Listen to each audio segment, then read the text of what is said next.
As we had last left it off, the party had experienced their first real battle, electing to ride out of Greenspire, meeting a section of the demonic horde head-on in battle, the Mining Gorge, several hours' ride outside of Greenspire.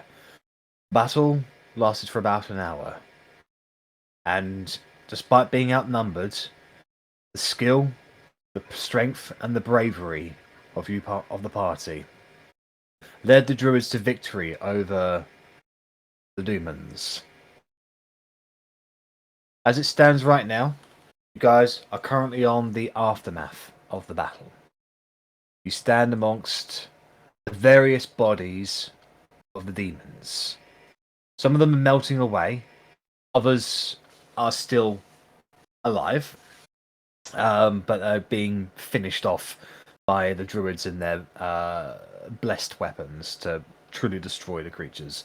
You can see some of the captains of the druids and like the leaders are telling the druids around and like any warriors remaining to not finish off any demons with any unblessed weapons, lest they just return a day later.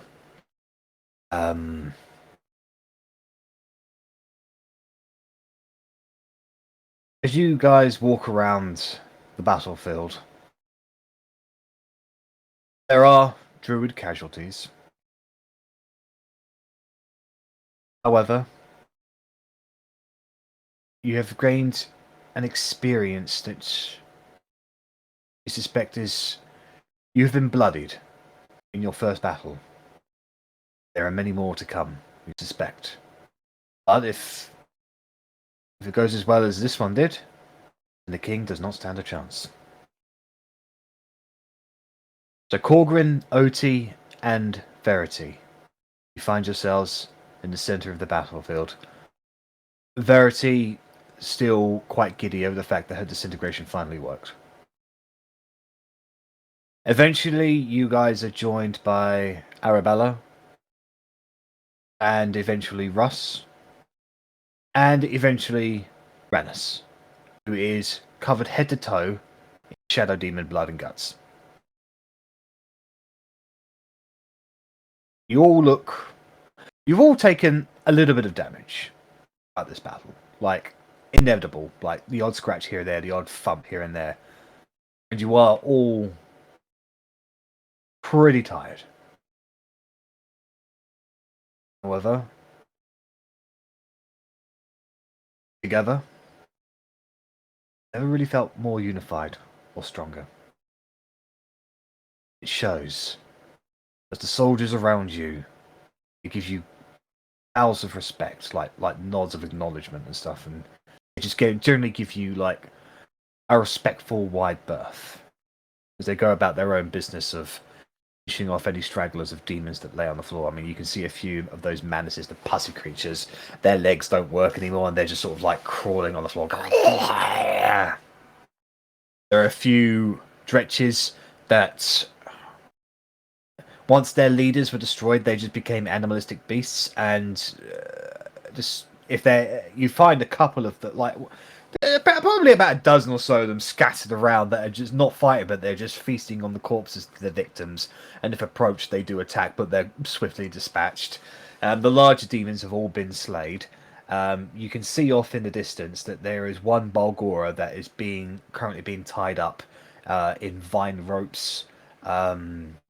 And just being forced down with at least probably about 20, 25 soldiers just like forcing them down. But you survey across the battlefield. What would you like to do? Wipe some of the demon blood off me. Find a rag, like a not so bloodied rag on the floor, just like pick it up and just. You can see the rag immediately. It's just kind of somewhat dissolves a little. I mean, demonic blood is not very particularly good, but you're a strong individual, so it doesn't.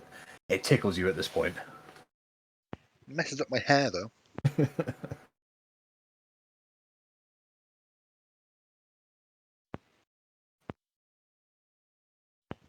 So what is the plan? Are we going to head back to the druid camp and question the fuck out of this Balgora? Can they even talk? How does it work? It's all magic shit to me.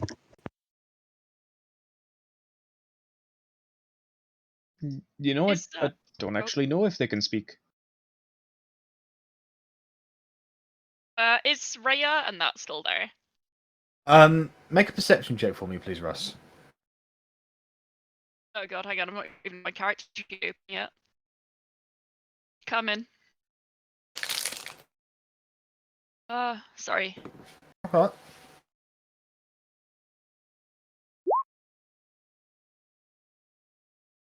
You can see Raya quite a ways off on a nearby sort of elevation. She's standing beside Askar. It looks like she's giving some directions to some of her leader druids. Okay. She's no longer in dragon form. She's returned to her human form. You can see her. She's just like she's quite a ways away, but she's present. So Yeah. Okay, I guess I'll find that reassuring that they're both okay. And I'll kind of try to vaguely signal to the gang that maybe we should like regroup with them eventually. Sounds like a plan to me. If it's alright with you, should we try and help as many wounded as we can? At least get them on their feet, get them on their way, and then head over? Oh yeah, and Certainly. I remembered that well last week Praxamius seemed to want the blood, well the souls of wounded druids, and I am 100% going to resist that as best I can. I'll just be like, nope. So can I just confirm that throughout the battle, you didn't take the opportunity to finish off any allied soldiers who'd been wounded in the fighting? So you didn't kill anybody whilst the madness of the melee was happening? No, I was actually going to ask that. So I'd say maybe someone asked me to, maybe I'd consider that okay, but otherwise, absolutely not. No. okay, good to know.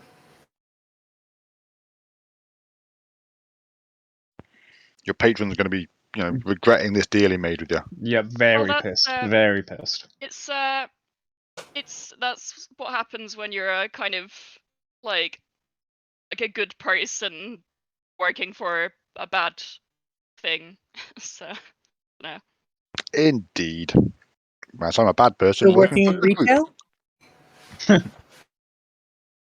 Yeah, I'm really just the 5e equivalent of a retail worker. I mean, if you're working in retail, then you'd have no problems finding people to kill. Like every other customer, you'd be like, "Yep, do you know what, Cracks? You can have this one."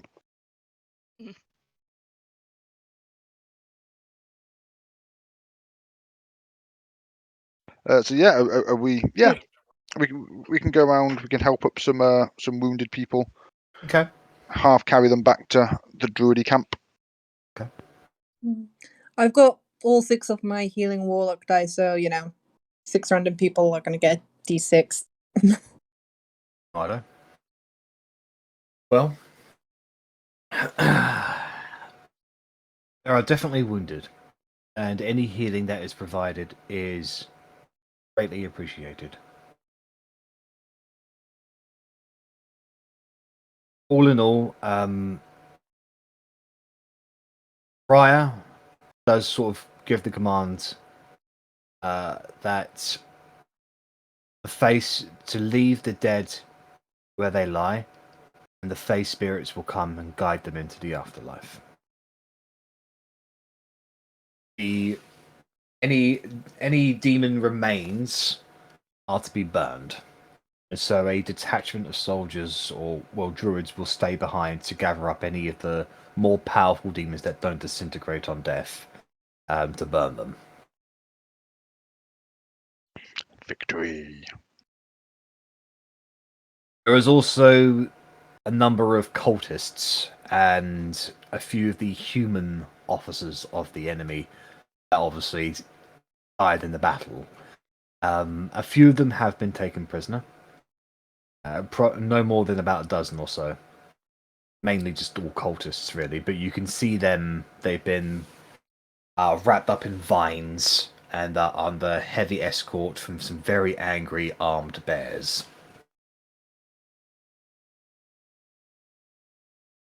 Those bodies are also gathered up to be burned, unless there is anything you guys wanted to do with the bodies. Nah, burning seems fair. No, Verity. I think Catan has enough things to be making for us. That's the thing. If he had more things to make with, then he has less things to do, because those things he makes will do the things for him. Fair.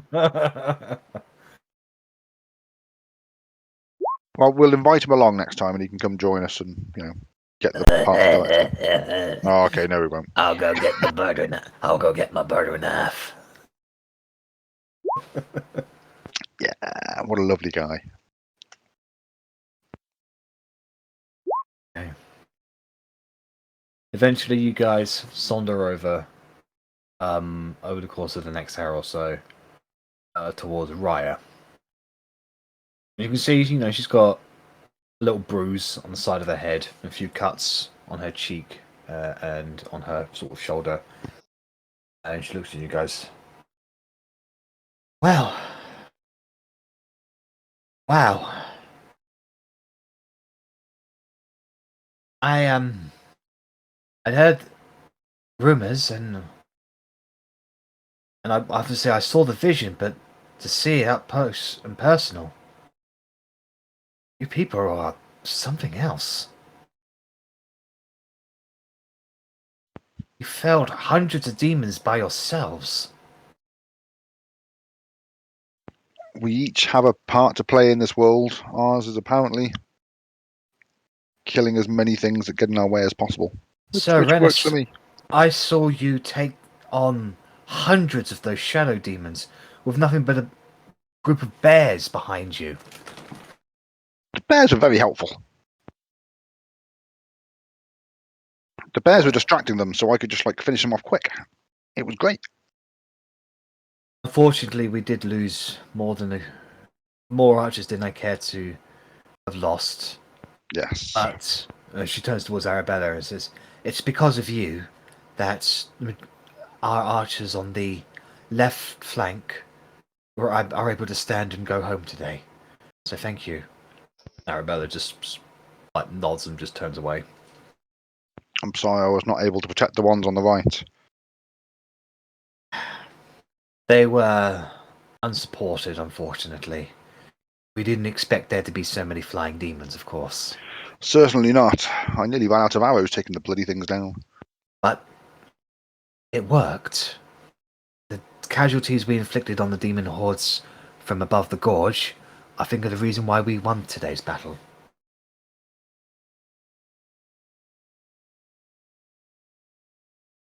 Honestly. And the swordsmanship that you displayed, Sir Russ, was simply outstanding. And paragon of justice. You charged into the enemy army with your bodyguards behind you. We thought we were going to be overwhelmed, and then when the Elk Riders rode in to find you just surrounded by mountains of bodies, well, even I couldn't help but laugh at that.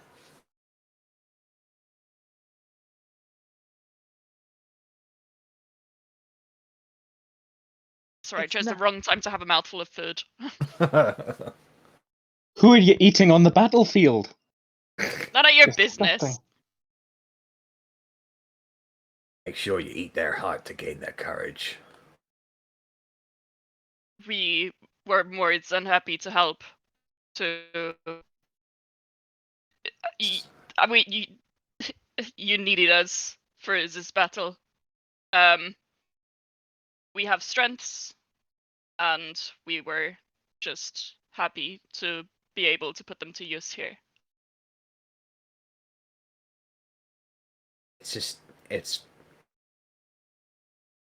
It's very nostalgic to see that. And Sir Korgrin, you held the line against wave after wave of demon, smashing them down, and then personally taking on the larger ones. I mean, I've seen heroism before, but it was almost as if you knew nothing could touch you. Faith is my shield, my good lady. And then we had that little monster on the broom over there, flying around, destroying everything that came close to her. I mean, she disrupted the enemy behind the enemy lines. It was completely outstanding. It is what she does best. Verity's just Honestly. cackling in the background, just. Honestly, had my husband been alive to see this battle, I think he would have been very impressed, and he was not an easily impressed man. Honestly, you all remind me of, well, there's a taboo about it, of course, but what do you know of history? Meh, it's what's happened before. That's what I know of history. Well, in the last war, there was a group of knights that led us to victory in our darkest hours. I saw them fight. Honestly, you remind me a little of them. We have heard mention of these knights before. Yes. Unfortunately, they gone down in history as traitors. I'm not if you are aware of history, they're the ones that murdered King Raziel, God rest his soul. So it is said. Unfortunately, the records from the time seem a little bit lacking in detail. But yes, that does appear to be the case. It seems odd, though, that heroes would return so readily.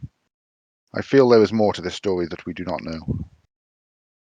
So does you and half the kingdom, but fact is, they killed Raziel. As far as most of us were concerned, that was the end of it when they were executed.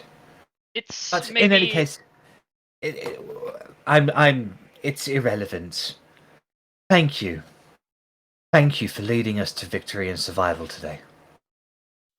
It was our pleasure. But for the record, I'm also going to try and kill the current king. So in the history books, I may well look like a traitor, but I believe it's the right thing to do. Perhaps it was the right thing for them to do too. I don't know why.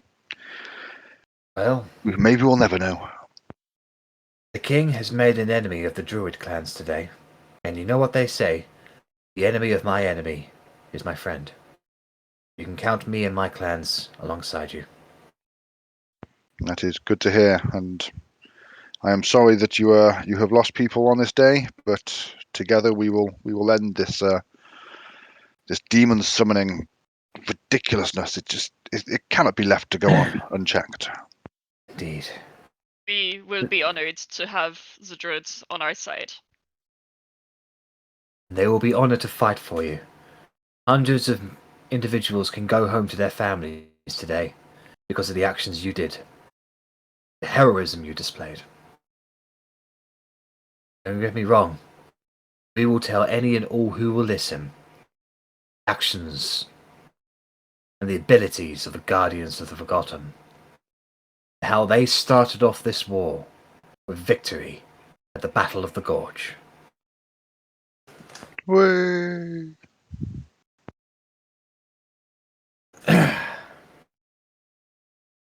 Take me a number of days to get the druid clans ready, but I doubt after today there'll be any objections from any of the other clans.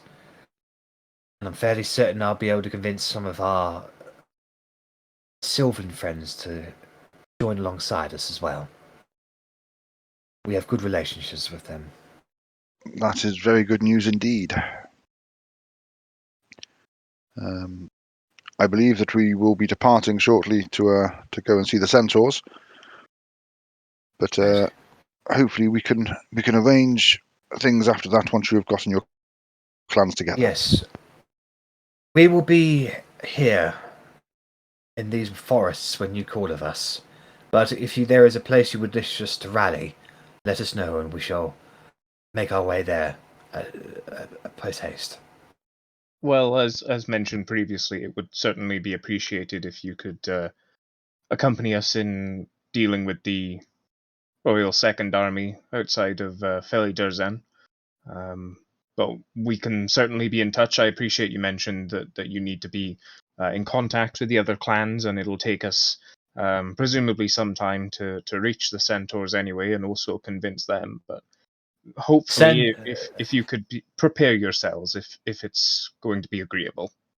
Yes, of course. This will be. I suspect we'll be ready to move within a week. The Centaur clans, they are a 3-day ride away. Fair enough. Thank you very much for that information. Also, as you have proven that you are allies of nature today, it might behoove you to know of a place where you might find allies against the scourges that would destroy all that is natural.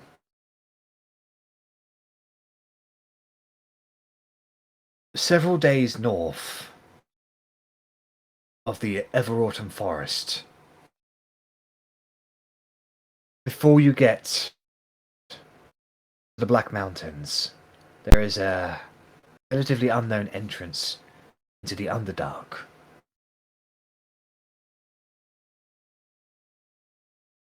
Ooh, who did we lose? Georgia. That is. In that, when going through the Underdark, you will find signs of a community. Go see the Melded One. Tell him Raya of the Druids sent you. You'll find natural allies there.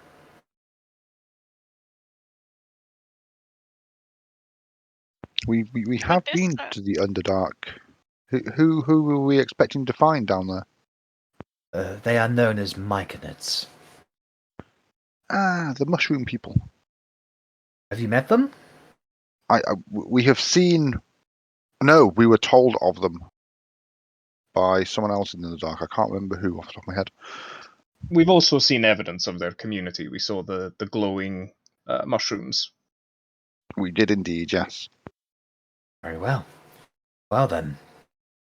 I'm glad there's no surprise to you then, but yes, I will give you more precise instructions on how to reach them. But I'm fairly certain that they will want to side against any corruption against nature. Forgive my naivety and lack of knowledge, but what would the Myconids be able to offer? I don't know what they're capable of. They're not particularly warlike. However, they have a way with biology that I think would serve you well. As much as some might consider this to be rather unnatural, they would take the bodies of your slain enemies and restore them to a sense of community within the Myconids. They are known as spore servants.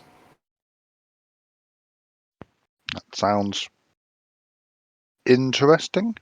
They are few in number, but should they be given a battlefield such as this, they would be able to swell in numbers very, very quickly. Interesting. Well, unfortunately, I feel there will be several more battlefields such as this before this war is completed. Indeed. Such is the way of war. And I've always been under the... I personally hold the belief that it is better to let something that has already died die in the place of someone who's still alive. Absolutely.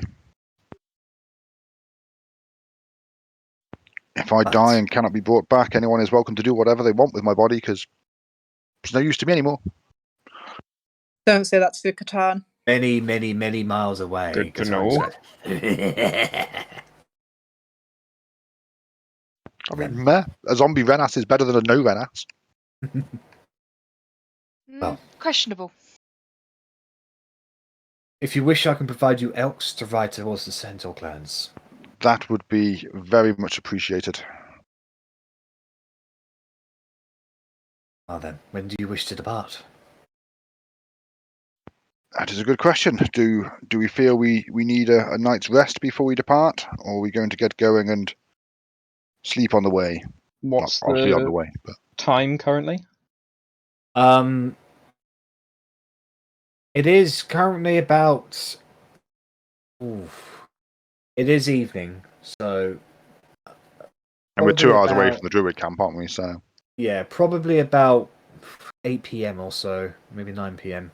Do we want to leave whatever interrogating up to the druids and Rhea, or do we want to partake ourselves?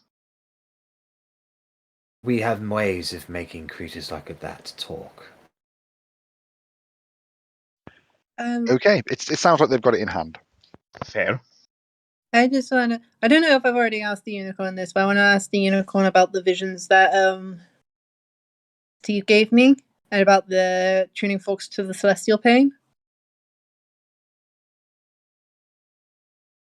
Yes. I'm just reminding myself. It's okay, sorry. Is that a vision that Steve gave you? Yeah, like it was in a mountain, below the mountain, and I can't remember, like a field. Yes. Yeah, so you want to talk to Askar about that, or do you want to speak to Steve about that? Asker. Okay. Alright. So, I mean, Askar's not too far away, so Verity, you sonder up to him. He sees you coming. He runs away. Weave, Breaker. Thank you for your actions in today's battle. It's no problem. Sorry I couldn't help more people. Do you feel kind of... As is the dreadful nature of battle. I tried to save as many as we could, but sometimes wounds are far too great for even my magic. Yeah. How can I help? So, I believe I mentioned Steve to you before. I was like, hey, do you know Steve? And you were like, oh, that one, they're a jokester. Yes, the trickster, yes. Well, I talked to him a while ago, asking, if the unicorns wanted to be able to help us. And he he didn't tell me. He showed me a vision. And I explained the vision to him. It's like, so those are keys, tuning forks, right? For the... Yes. They allow mortals to cross the divine gate into the realms of Celestia and beyond. Awesome. Do you know any of those places, and if any of them are close? I'm aware of only one key. It's currently in the hands of a hermit. Say in the desert. Sorry, what did you say? Don't say in the desert, the one I scarred. No. He lives alone in a forest. He's known as a shepherd. When young unicorns enter the material realm for the first time, some of them can get lost. Often, he has an affinity to find them and nurture them and guide them, send them back to us with experience of the other side. For his actions, Okay. the sorry, mine just went completely blank there.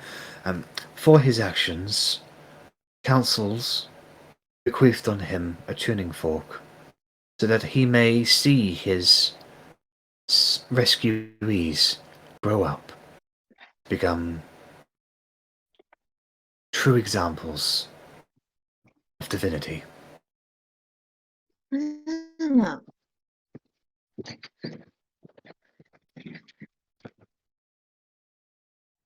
Okay.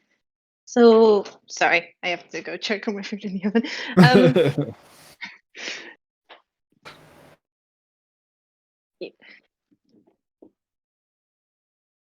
So do you know where he is now? You see Askar's eyes glow white a little bit, and the tip of his horn glows a bit golden. He says, "Yes, he is in his home. I just I just utilized some magic for me to be able to see on him. He's currently tending to some potatoes."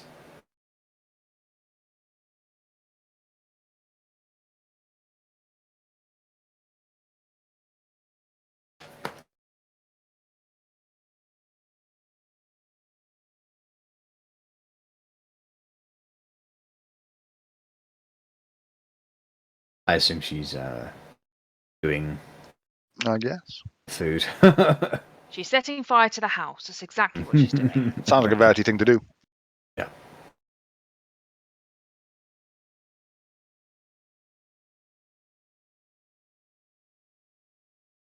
Well, whilst we wait on that. Sorry, very hot thing in my hands. Moving as fast as I could. Hold on. Korgrin! And I find Korgrin and I drag him over. Yes. Hello. How can I help? Okay. Do How you need your well burning do you hands have... healing? No. How well do you need to know someone to scry on them? Or find them? If I remember right, just generally be aware of their existence.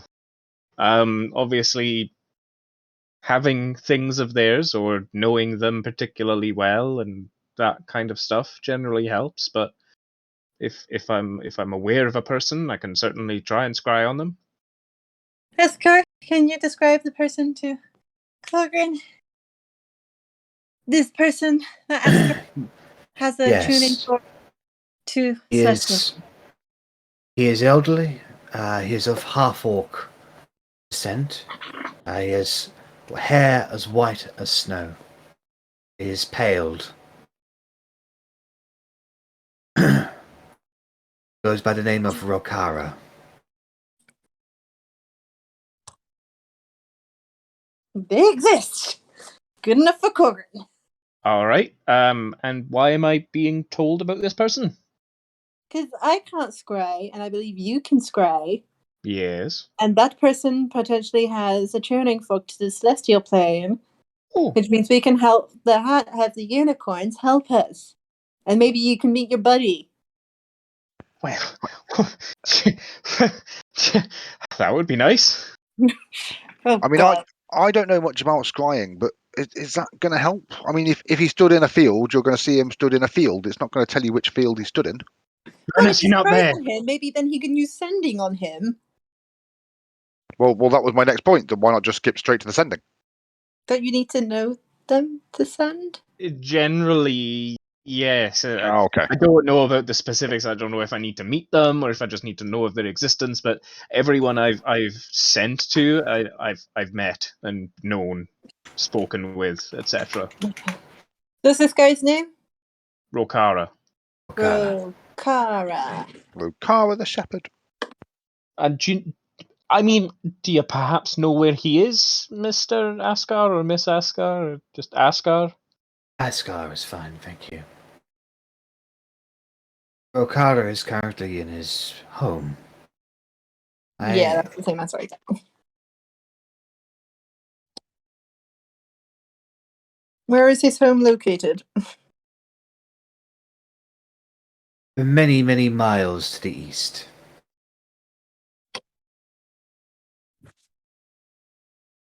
Okay.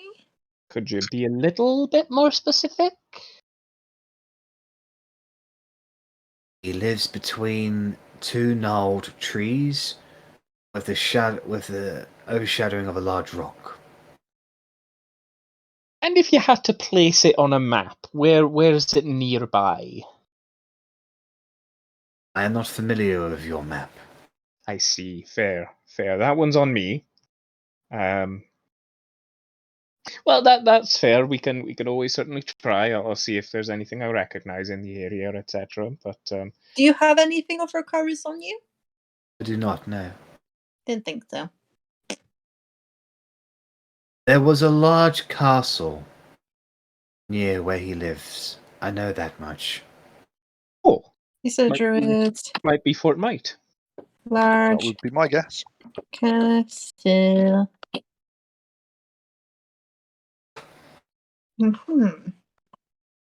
Now that is very useful. Thank you. Thank you, Askar. Sorry that I welcome. was getting some pasta bagels you were talking. Is he going to end up like being camped right outside of Parfadellen? Because that's fairly close to Fort Might. It's pretty close. He's like our unknown neighbour. He's been in Yeah, we just Parfadellen like the walk whole past him on the way in. time. Yeah. It's Edgar. No, everything's Edgar.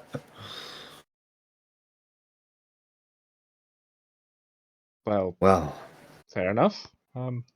Thank do you. you guys if we want to? Sorry, do you guys want to return to Greenspire tonight and rest, or do you want to start making your way towards the Centaur clans immediately? Yeah, well, I think go back for a rest. If it's like 8 o'clock already, it'll be 10 o'clock by the time we get back there. We don't want to be setting off in the woods in the middle of the night. Although I'm sure the elk would probably guide as well.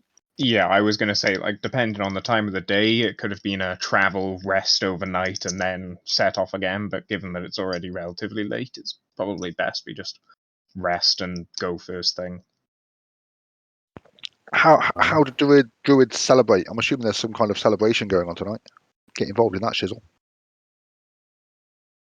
Raya says, well, there will be a solemn feast to honour those who died today. Also That to is honour fair. those that will die tomorrow, the day after that. We will celebrate Ooh, solemn when conflict has come to an end. I like that idea too. Okay. We're not like the dwarves who party from sun up to sundown over every minor victory. I mean, I only know one dwarf, and he's the most miserable bastard I know. Good. I'm gonna say, has Rude. Korgrin just been insulted twice? Back to back, just. Sheesh. Yes, my people like to party. We work various hours of various days. But we're happy, not as happy as go lucky as the halflings and the gnomes, but I like to think we're relatively happy go Like the lucky. short We of work this hard, bit. we play hard. Sometimes we like to throw Dwargar babies into the ground. That's a good celebration. I mean, I prefer a few drinks myself, but whatever gets you off, I suppose. There was always a reason why Windward never assimilated Filidazan, and I think I know why. Because they're racists, I'm sure. Something about killing babies might be part of it. Nope. Didn't kill any of our own babies. Nope. Don't know what you're talking about. Certainly nothing that would warrant anything. I mean, Dwargar certainly aren't people, and you just get this kind of semi-racist rant from Korgrin then for a couple of minutes. Yeah. That's Raya basically like just walks away from. You're upsetting our host. God damn it, Korgrin. And I'm not wrong. Kind of are. Well, that's your opinion. Okay. So, you guys mount up onto your elks. And with the druid survivors, you ride back to Greenspire.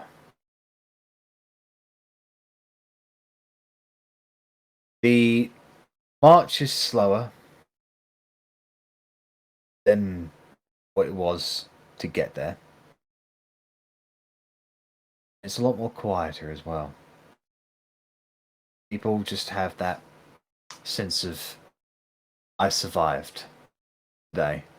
Like, there are some people that are, genuinely happy to be alive, but the overall feeling is that this was, most likely one of many battles to come. And demons are fucking scary things for a lot of people who have no experience with them whatsoever. Eventually you ride into Greenspire. The people come out of their homes to greet their saviors. You can see sort of husbands and wives, sons and daughters, mothers and fathers, and part of the crowd looking expectantly at the people returning, only to see on occasion one of them, their face will drop suddenly as somebody walks over to the individual with a solemn look on their face. People begin crying in the streets of Greenspire over their lost ones. But conversely to that, you see children rush to hug their mother or their father.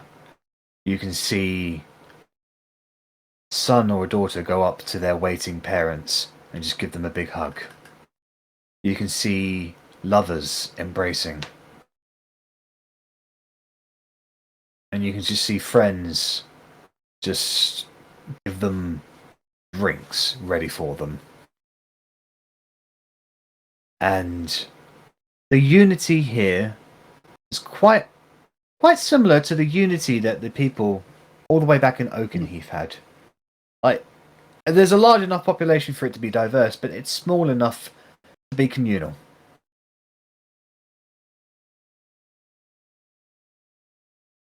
It's like a fun, Rooms, friendly place. rooms inside the Oak Hall will be provided for you. It will be communal based, however. Well, so rooms is really the wrong word. Sleeping arrangements will be provided for you in a communal based setting. And throughout the night, songs are sung, solemn ones, drinks are passed, strange herbs are smoked. Prayers are given to various gods, thanks and forgiveness, and strength to come. Is there anything you guys would like to do tonight, or do you just want to get your long rest in? I think it's all about rest. It's been a long, hard day. I would like to take some sort of bath if that is a possibility, because I feel I'm still covered in quite a lot of demon blood. They aren't really baths. There are communal streams to You're gonna bathe in. do it bath. I'm happy with communal streams. You'll clean yourself up in the communal stream, get the demon blood out of you, and probably some of the blood of some of your allies that just happen to get splashed on you, but it was a little bit bloody on your side. Poor bears. Can I get a character insight for Rennas, please? How he's feeling and what he's thinking after this battle. He's a little bit overwhelmed. Obviously, he knew what was coming. It's a war, but it's one thing to understand it, and this is a battle that we won, and yet there's still dozens, hundreds of dead druids everywhere. The cost of winning is still really, really high, even if it's not as high as the cost of losing. And it's kind of like, where does he sit in all this? I still don't really think that he believes he's anything special. He's just doing what he can do. So he kind of feels that someday he'll be one of those lying dead in a ditch somewhere. Hopefully I'll take out a few people with me. So what I'm getting from that is that Rennas expects to die in the coming war, and he's okay with that. I mean, he's not thrilled about it, but he does expect it in some way, because you can just see the volume of people that have died here. I don't believe. Yeah, he doesn't view himself as special, and as if such, they can all die, so can I. Special people, special people don't die, but he's not special. So yeah, I'll follow. Okie doke. What would everybody else be doing? Do you just want to turn in for a rest? Or... Yeah, I'll just be hoping that no one else asks me about Craxamius, to be honest. And no, because I said that you're not allowed to just suddenly ask me. So I'd like to speak to Russ about their patron, Craxamius, who I have full recollection of and I'm fully aware of who exists. All right. So Russ was getting up to go to bed before. No, I Korgrin... kid. Okay. All right. Russ, you eat up nicely, clean yourself off, and you head to bed. Yeah, I think Russ would be pretty conflicted, just a little bit worried about kind of feeling threatened by Craxamius and not wanting to displease them, but also just genuinely not being okay with killing innocent people, and sort of kind of trying to think about how he's going to reconcile that, like how how is it going to work if me and my patron have such completely different goals. So just kind of feeling a bit guilty and worried, and yeah.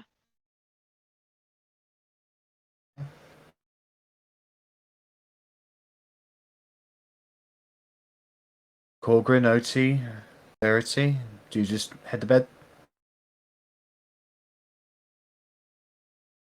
Korgrin would certainly be kind of helping whatever wounded until whatever time he thinks is appropriate to turn in. So, using what little magic he's got left to. By the time you finished off of your last spell slot, you're already nodding off mid-cure wounds on somebody. Oh, sorry. Who's it? Oh, thank you. But I'm fairly certain my hand's not supposed to be sewed to my body, sir. Yeah, get one of the druids to look at that very serious medical condition. Good night. Good night. Thank you, sir. Okay. Can I get a character insight on Korgrin over today's events, please? Not unfamiliar with war. Obviously, partook in it. Probably no experience with demons. So that was, in large conflict. So that's kind of, I don't want to say playing on his mind, but it's something that obviously he's still getting used to in terms of, well, there is no strategy, there are no tactics. It is just carnage and directed carnage. Being grateful that he feels like he was where he should have been to have the most impact. In terms of I was in the right place with the right people at the right time. This is the righteous path. So kind of validated a little bit, but also, like I say, a bit off put by the carnage that is demon warfare. Yeah. All right. Otti? Are they serving any wine here at all? Any sort of alcohol, or is it completely teetotal? They serve moonshine here. I'll have a couple of glasses of that. Strong stuff. Definitely kicks the back of the I'll have teeth. one glass of it then. Ooh. Ugh. You could swear there's dirt mixed into it. Or even maybe a few fresh herbs and stuff like that. It might be, to be fair, I would actually imagine that the fucking druids would probably put some kind of herbal medicine, shall we say, into their drinks as well. Oh, it's the aniseed medicine stuff. They like their natural herbs over they like their alcohol sort of thing. So more people smoking than there are drinking. But moonshine is available, so Okay, I'll have a glass of that and just sit down quietly. yeah. People stare at you. I smile friendly back. I mean, they smile and like respectfully, and even some people just sort of look away, just go, "Oh my god, did you see the Paragon of Justice looked at me? Oh wow, you're so lucky." And then there's like you get a definitive air of difference between them and you. Like there is a you didn't even do anything, but they've just sort of set up this barrier between themselves and you. Probably more ideal with your up and coming legend than you as a person. Yeah, makes it feel a bit awkward. She'll go find someone to talk to about trees and stuff. I mean, well, I there are imagine that's trees. fairly easy here. There are trees around that you who speak in Sylvan. I'll probably find someone who's just sitting alone, like the two really really sad people at party who kind of just go, "So you at this party too?" What was it? Oh, come on.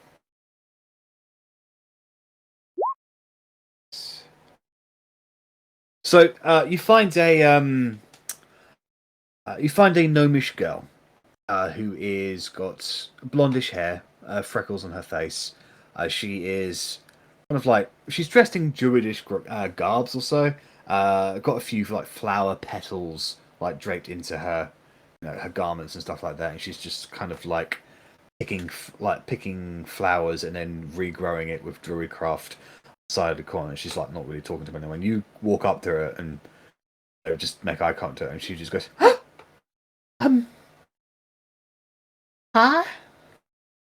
Hi. Can I sit and chat about trees and stuff? Sure. Awesome. And What? I will ask loads and loads of nature questions about where trees come from, what the magic is with the druids and the trees and the like nature and stuff. Elle? She happily answers these questions, but with a sort of sense of like, oh my god, I just want to die, sort of thing.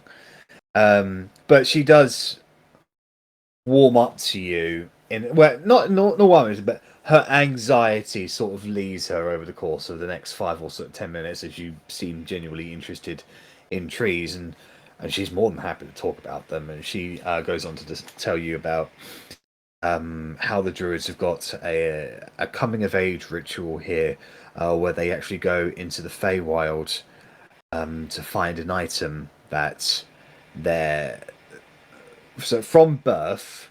Anybody who's born in the Druid clan from birth is given a spirit animal, an individual who lives in the Feywild, who has a connection to them, whether it be like a once in a lifetime kind of meeting, or somebody who pranks them every other week or something like that.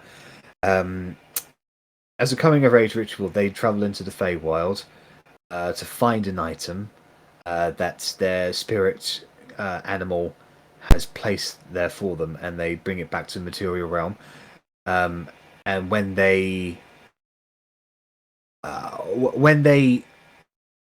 usually the item is something that can be ornamental or something that can be fashioned into something.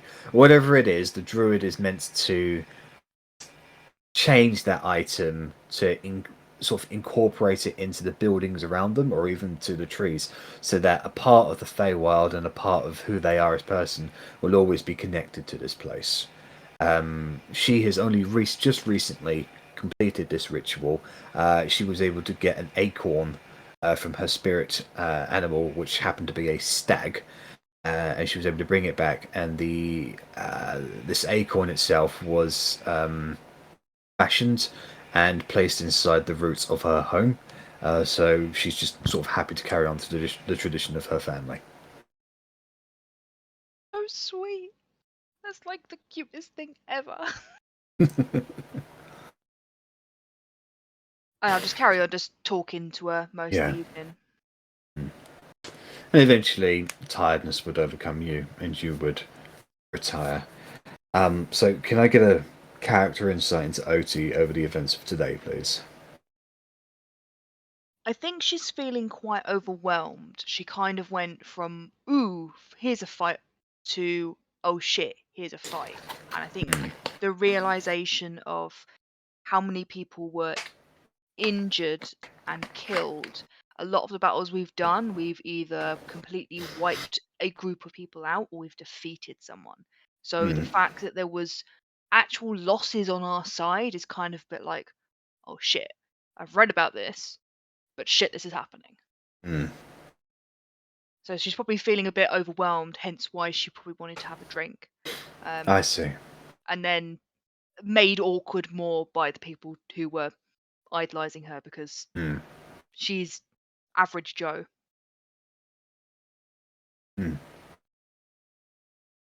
So quite similar to Rennas in that regard. So Surprisingly, yeah. okay. All right. Verity. Obviously, you don't have to sleep. Yes.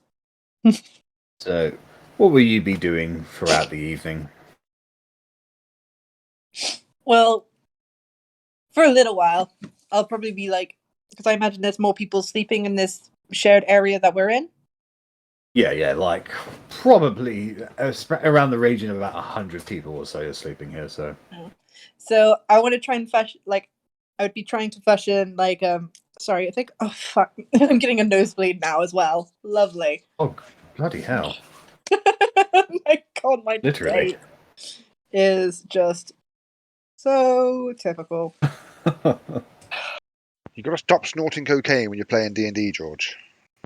Can't help it. And I like it so much. It's the only way I can I'm stay not awake. addicted, I just like the smell. So I want to try and fashion kind of like the spider cocoons that we saw in the Underdark. Yeah. Like to hang off the ceiling and just leave, like, you know, like, hey, the space saver. I mean, it doesn't work at first until one of the druids kind of gets what they're doing and they kind of make a vine hammock for you. But then, you know, I'm basically just going to be like moseying around, being Verity, not doing anything too important. Yeah, okay. I'm going to get a character insight into how Verity is feeling and thinking after today's events, please. Well, she's actually feeling very, very, very guilty because where most of the soldiers died, the archers, Yeah. she felt like that was an area she was meant to be responsible for. I see. But in trying to do the tactics of going from behind, got separated and was unable to go back and help them. But unlike previously where she would be really like, you know, I'm the worst, she's just trying to like get on with it. Yeah. Hardened heart sort of thing. You know, like excited to see if we can get into the celestial realm because that would be pretty cool. Maybe find some cupcakes for my sister.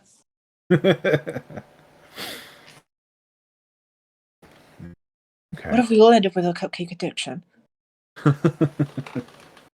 Also, she did consider taking some of the drugs that were in her bag, but was like, meh, doesn't seem like the time. Oh, so you did or you didn't? I didn't take any drugs. Okay, you didn't take any drugs. Okay. So I still have them. Good to know. Well, I mean, inevitably, you get a little buzz on because there's just a natural funky smell in the air anyway, so... Well, no, like, I've got the drugs on from the Drow City, so I have the psychedelic mushrooms. Yeah, the super hard stuff, I know. I've got the red sand, which is haste, but with a boner. Yeah. And then the Drow Vision herbs. Yeah. Okay. In case anyone wants a haste spell with, you know, minor side effects. Meh. Yes, that is Verity. So, Verity, throughout the night, Anytime you walk past the reflection, you swear you could see the face of the Wild Terror looking at you. You just feel that presence, that pull across an unknown region of space. The Wild Terror is trying to connect with you, in a sense of they just want to feel you, and for you to feel them. Not even as a means of communication. It's just a, I'm here, are you there, sort of thing.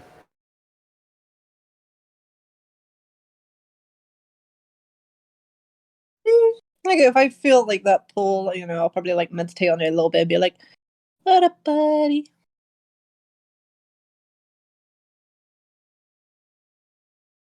You mainly get images in your head and not actual words.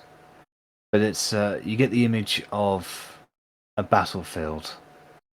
You get the image of a raging fire. And the image of a serene waterfall.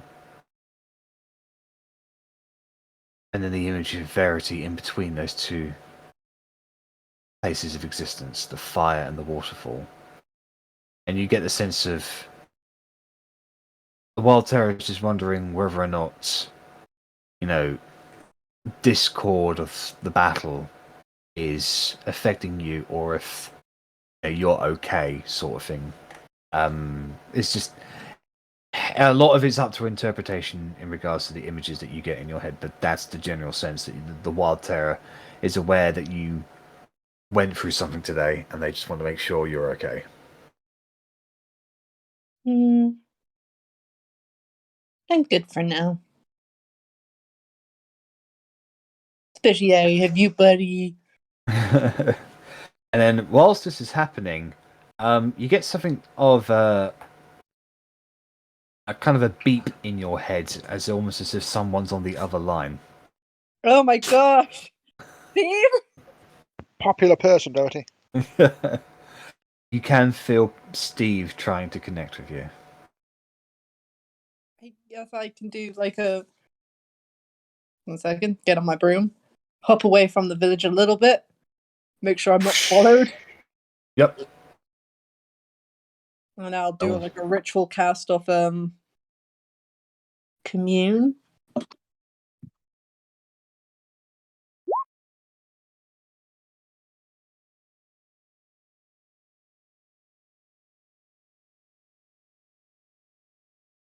Alright.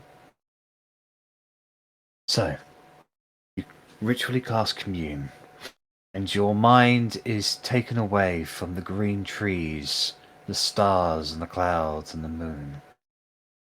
You find yourself in a white space, and there you see a golden mane. You see the white coat of Steve. And he just sort of stares at you with a warm glow. Oh my Steve. So much. Not asking you, they were pretty cool. Not gonna ask you any questions yet because I don't want to waste any questions in case something comes to mind. Yeah, and they told me where potentially one of the tuning folks might be, with a name that I totally wrote down, but where? Rokara, the Shepherd of the East. If the Druids near a large castle. But yeah, I Steve? thought his name was Rakuro. Rakuro. I'll make note of that. Rakuro. The first few syllables of rock around the clock. It might just be Steve fucking with me. But yeah. How are you, buddy? I heard you trying to. Oh, also found out I have a father, son, brother entity thing. I know. It was quite surprising. Are you okay? I'm fine. Oh my gosh. Where's my favorite son, brother? And then my Verity. Oh, you're all so obsessed with me. It's cute. I know you feel like you lost people today. But our pact is still enforced. You saved lives with what you did today. I know it doesn't feel like it, but more people were able to go home. More people were able to sleep. More people were able to live. Because of the actions you took place. Because of the actions you did today. Hmm. And I want you to know that I am not disappointed in you. I think you're doing the best you can.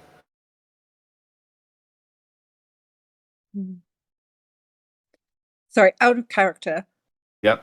Does Verity know anything about Russ's pact? I can't remember if I do or not. You know he's made a pact with a not so trustworthy entity, but beyond that, you haven't asked Russ about any of the details. Hmm.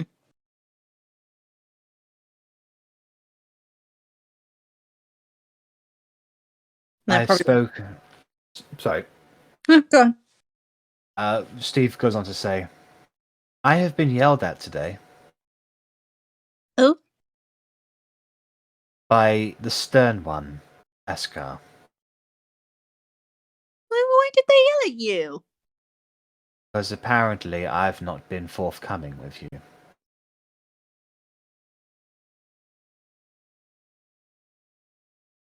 No, I'm fairly certain you tell me what I need to know when I need to know.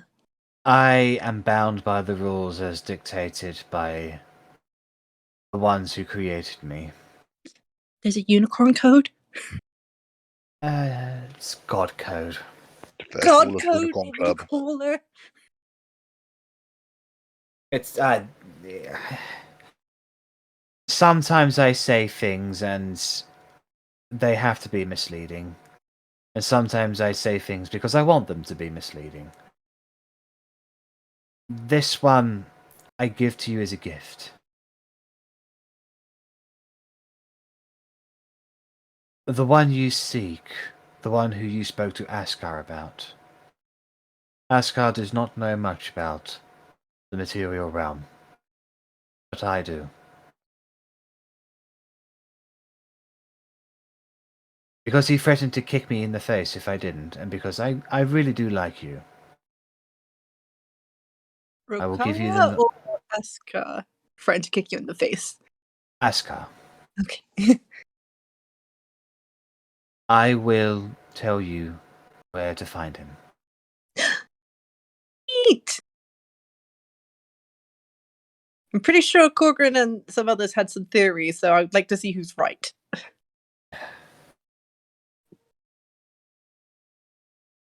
Your mind glosses over momentarily, and you become aware of a place about a day's southeast of Fortmite. Southeast of Fortnite.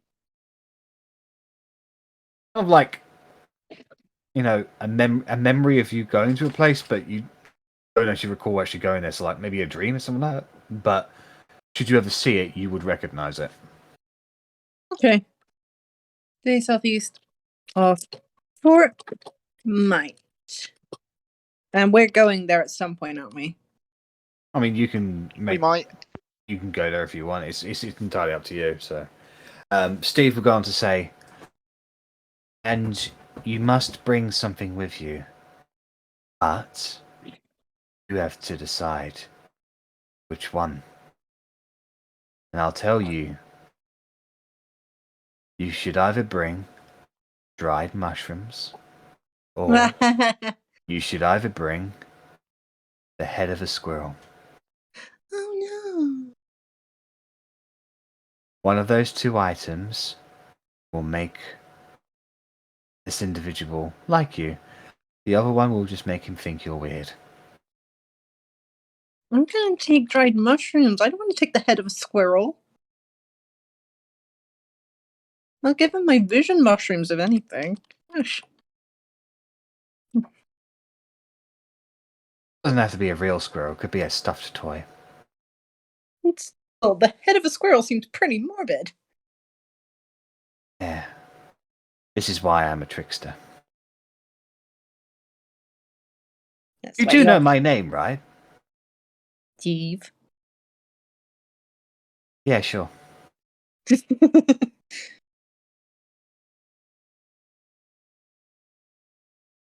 Well, bring him the head of a stuffed animal or something like that. Just something that looks like an animal. Or bring him some dried mushrooms. As crispy as possible. One of those two will make him like you. The other one... Can't see it, but like the weirdest, like widest grin is coming across Verity's face.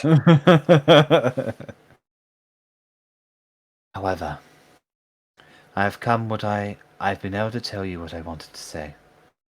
You to know that more than just unicorns are watching you now.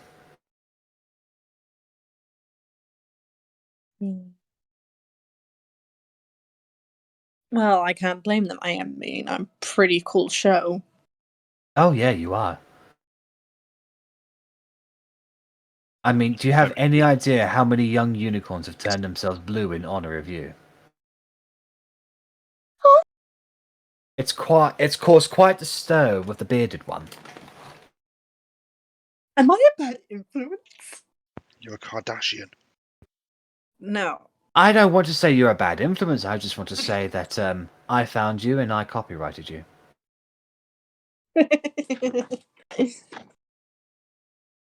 Anyway.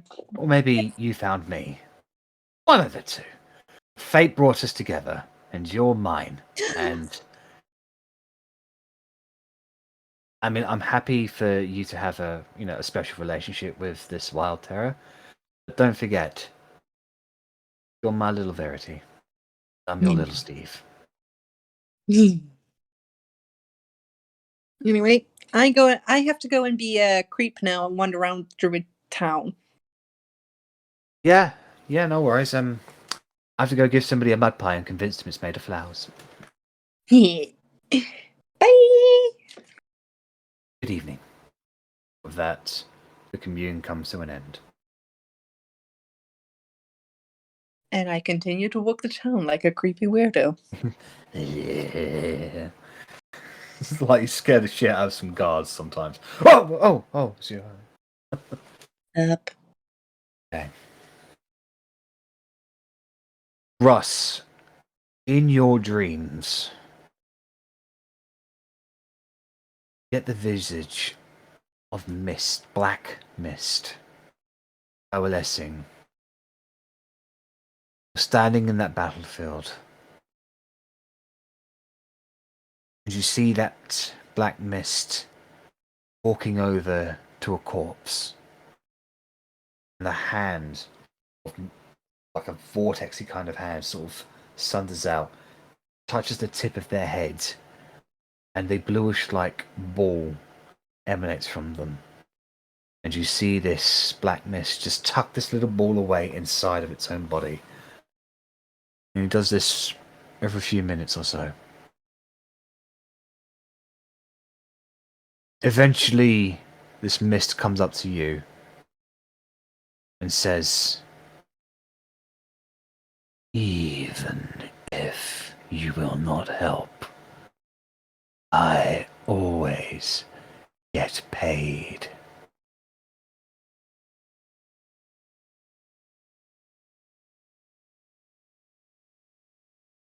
Yikes.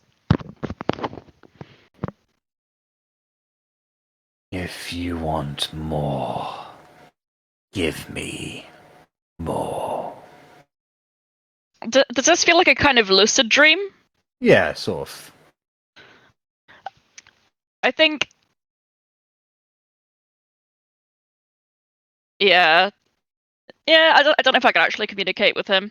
And I'd like to think I don't have my Transylvanian accent in my dream. Yeah. So- no, I'd like, yeah, I'd try and communicate with Mist. Be like, just be patient. You need to. War is about tactics. My patience spans eons. Your life does not. Hurry up.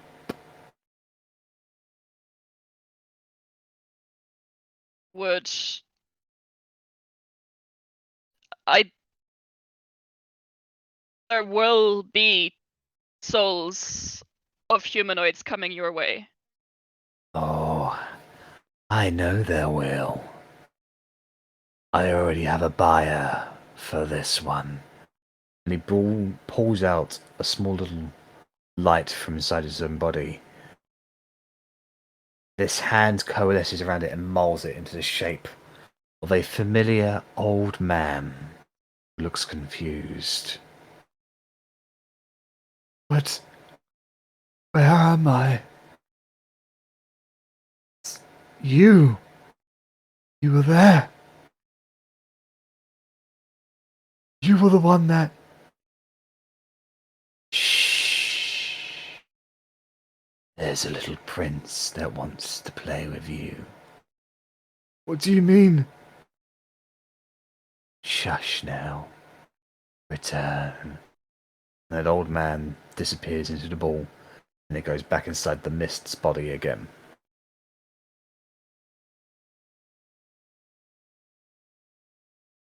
Yeah. You have provided, and you will keep providing.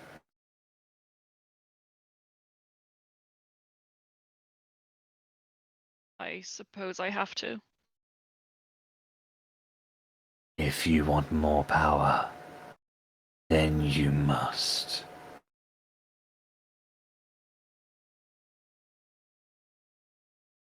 I'd like to try and leave the dream, try and wake up or something. Because I think seeing the little man upsetted me. Eventually, your dreams just become... your sleeping just becomes dreamless. And whether or not that was a real message or not is entirely up to your interpretation. Yeah.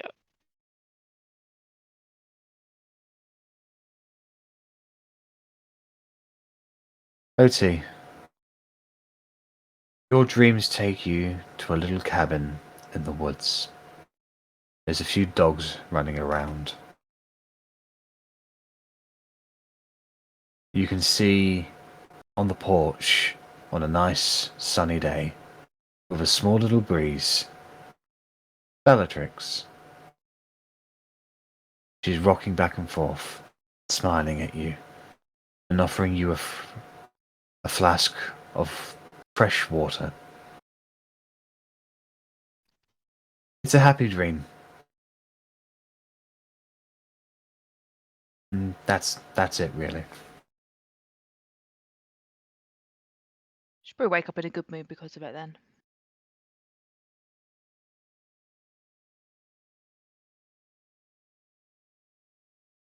Korgrin, your dreams take you to golden skies, a brilliant sunrise perpetual. You see a golden palace. The outsides of it, you can see architectural marvels, archways spanning meters high and wide. You can see the symbol of the All-Father, Moradin, scattered about this realm.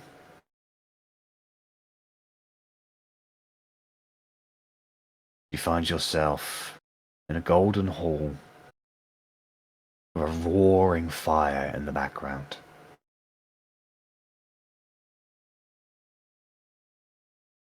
There's a presence here.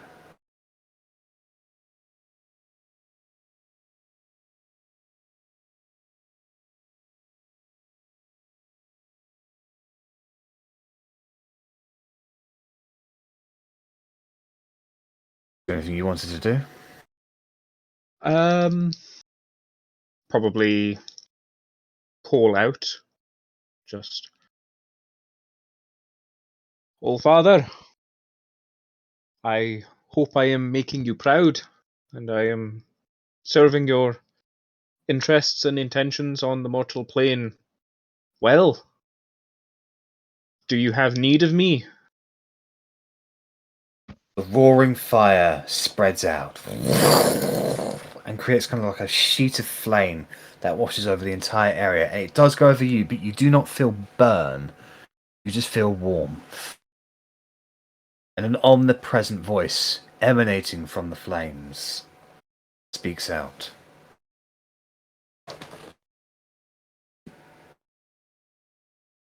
My son, my child of the stone. Doubt has rocked your heart. Trial has tested your resolve.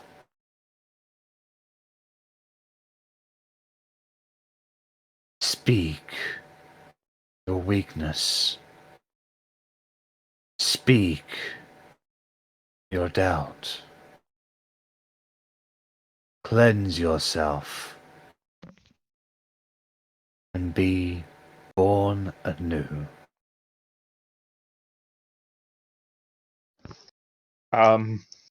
Right, well, didn't think I was getting a therapy session tonight. I would be lying if I said I wasn't somewhat concerned by the ogre, I think. Giant. Something like that. In the Cyclops, maybe? In the Half-Orc Hobgoblin Goblin camp. I know that some of his predictions have come to pass, and I know that we spoke briefly there, though I dread and hope what we discussed was not true, or is not true. I worry that whilst I am on this righteous path, that perhaps I'm not performing as best as I could, and I am failing those around me in some way I do not know. And I worry that I am moving too slow, that lives are lost every day due to my inability to press on and push forward, or I choose the wrong person to aid at the wrong time. I know that I'll likely never get an actual answer for whether it was right or wrong, but I can't help but think these things. The only right or wrong that exists is the one that you can live with, the one that you cannot.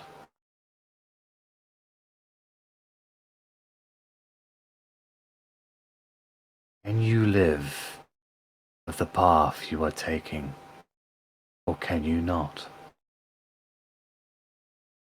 I can. Then it is the path you are meant to be on.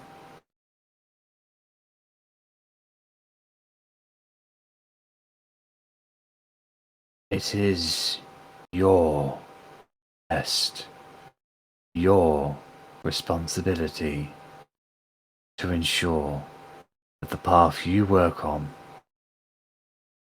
is the path that you want it to be. Change it if it is not. Change others. They're in your way. Or remove them. The path is what you make it, and you must lay it down brick by brick, and walk it step by step. Your destination always on the horizon. Stray but a little, and the path will fail.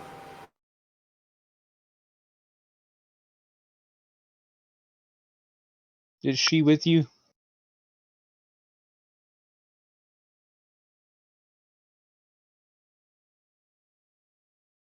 Who you speak of? My mother.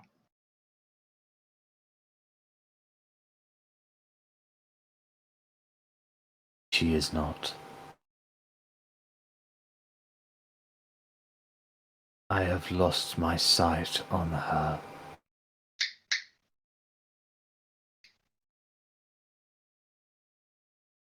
But last we spoke,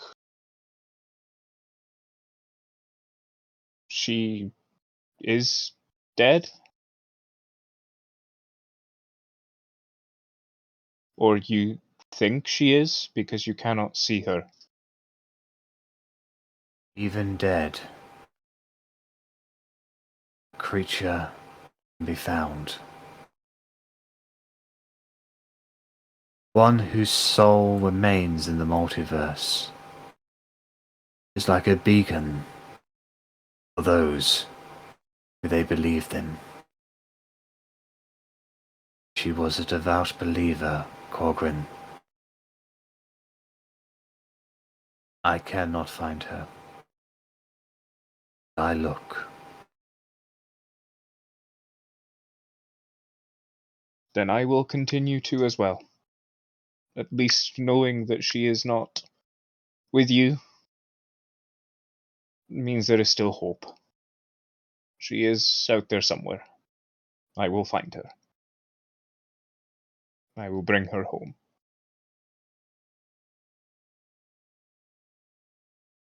My sight on her was lost in Talia.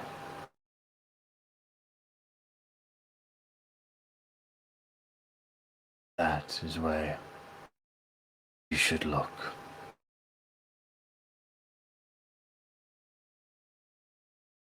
Thank you, Father in Stone. Child of the stone. You are my voice. You are my actions. You are my will in the material realm.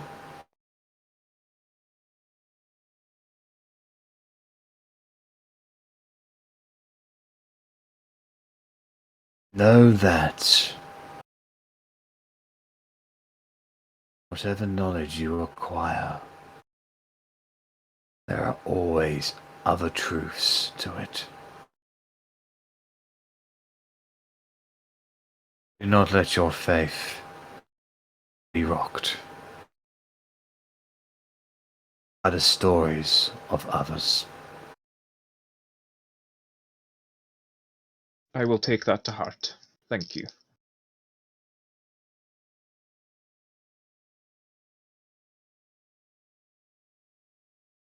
Before your vision fades, see a woman appear near the flames. She is dwarven. She has dark skin, blackish hair,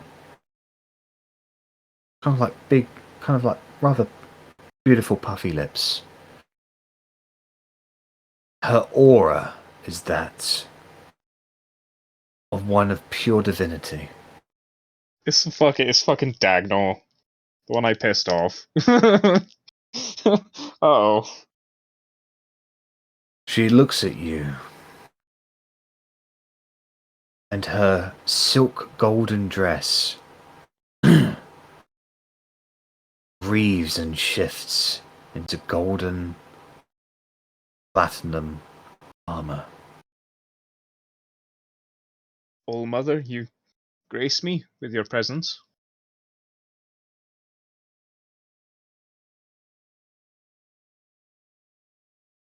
The answers are out there, believer. You must find them.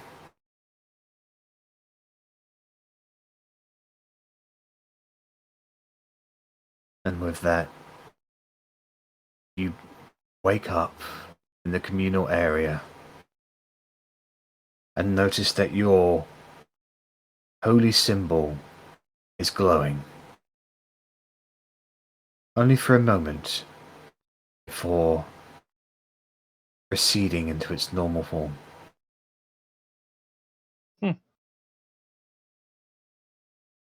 Never done that before.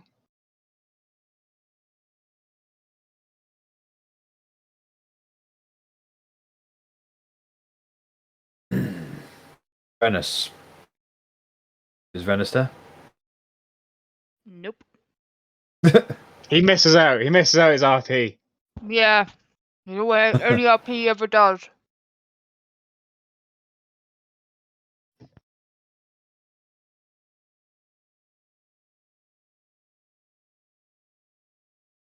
Wait for him to come back because this one's That's actually right. He's a little just bit popped upstairs for a sec. He come back down in a sec. important. I'm shouting at him. Just I'm on mute so I don't deafen you.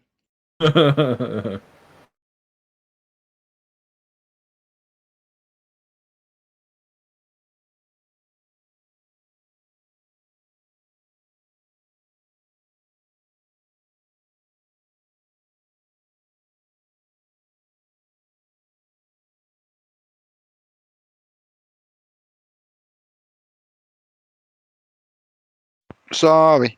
No worries. Rennas. As you dream. It's actually a quite nice dream. Yay.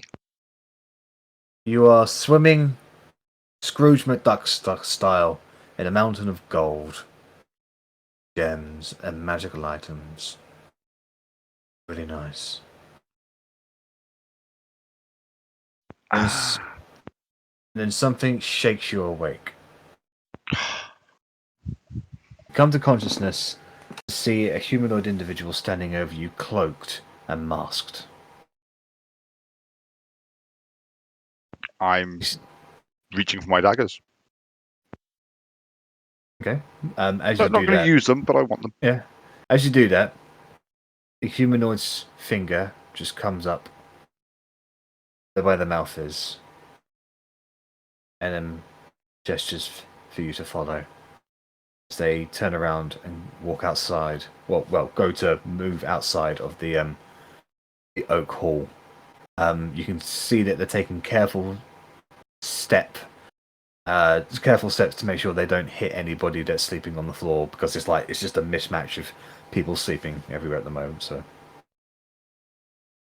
I'll get up, grab my trusty daggers, and follow them. can I just get a dexterity check just to make sure you don't wake anybody up, please? I'm sure I do.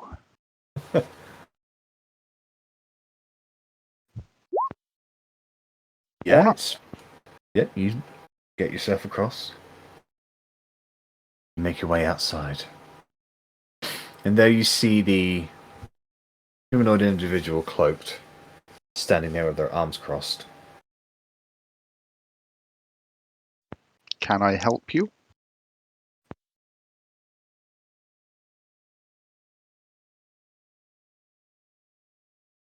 Yeah.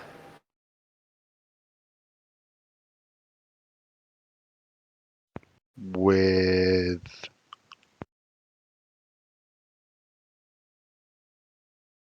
I've got a message for you.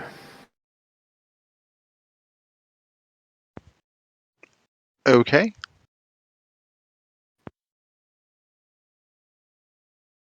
They turn around and they undo their cloak. You see a bare chest, a symbol on there, like a strange arcane symbol. And this person just goes, "For the glory of it all." And the symbol lights up.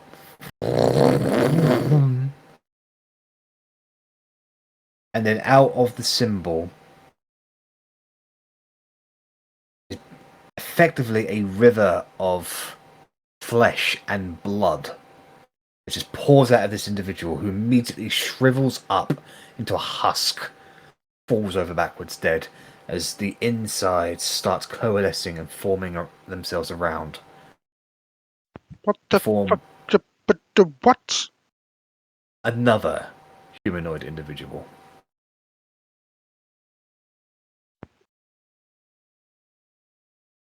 Takes Do you have to kill that person?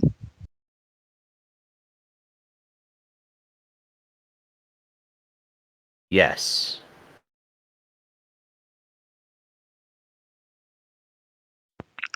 Okay, I guess.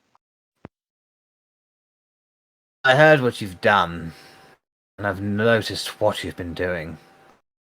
You know it's not going to work, right? I don't really know what you mean. All I'm doing is trying to survive, and I'm still alive, so you could argue that it is working. You know, I get it. You think you're doing the right thing. You think you're the good guy. I get it. Out of all the people there, I probably understand you the most.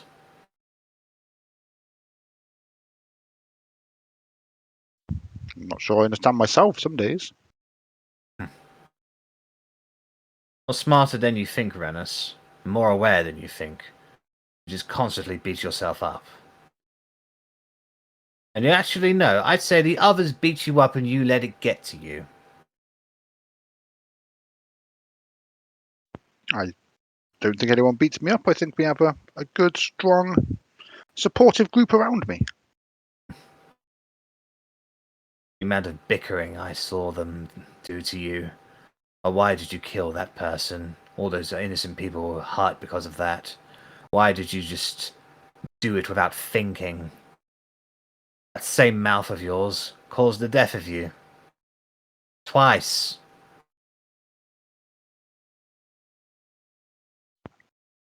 It was only my mouth the first time, technically.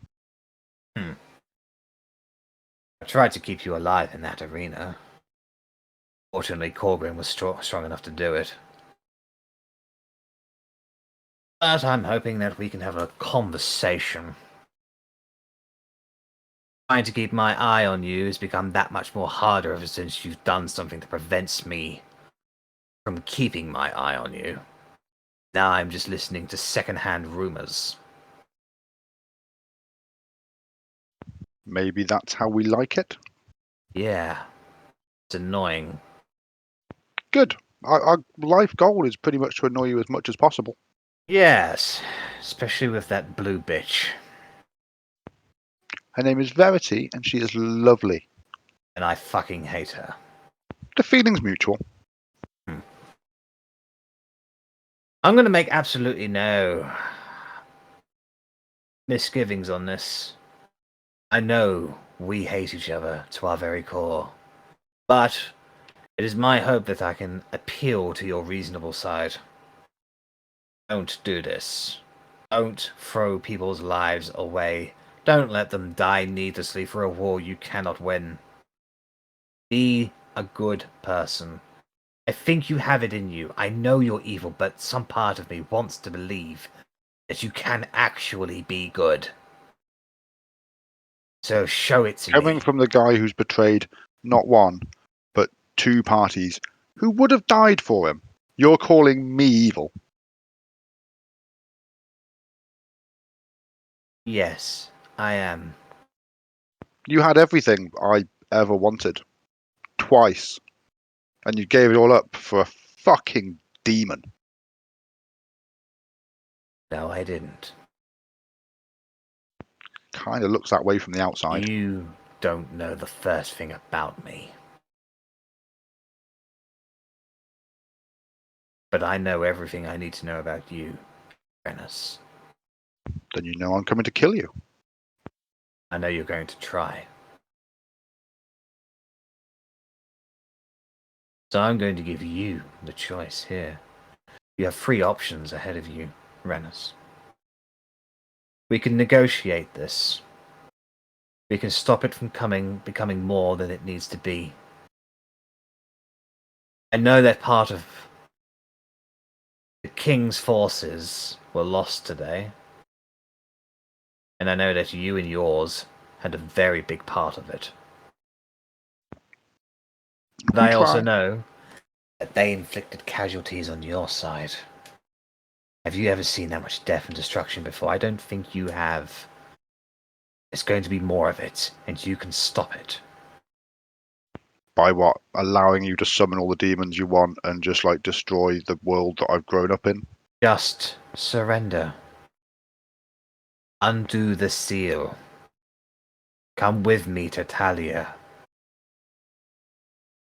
Why do you want him back? That's for me to know, and for you to never find out. Well, then my blood's for me to keep, and you to never use to release a murdering fucking demon bastard. There are things at play here that you don't understand. But you I mean, must. there's loads of undo things the at play seal. everywhere I don't understand. And understand this. We must release Argonef. To understand this, never gonna happen. And that is why you are evil. I'm evil because I don't want to release the world-destroying demon. So some weird logic you've got. I'm giving you a chance to explain right now.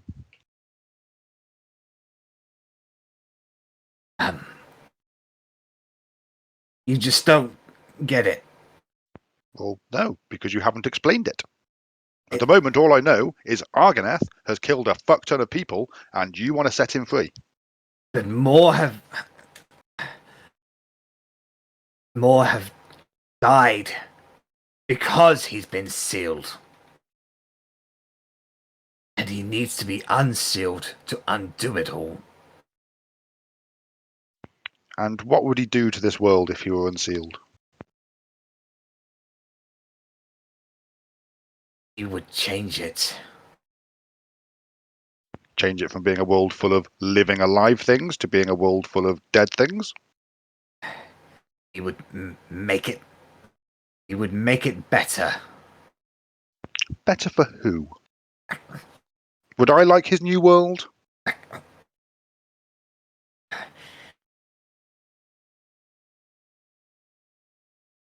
I know what you're trying to do, and it's not going to work.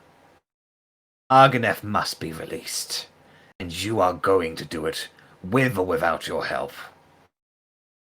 But if you will not negotiate, then I present to you your 2 other options. If this is going to go ahead, if this war is going to become as bloody as you clearly want it to be, then I will let you choose how you face me in battle. Either on the field, or on your execution block. I mean, one of those seems to have a better chance of me winning.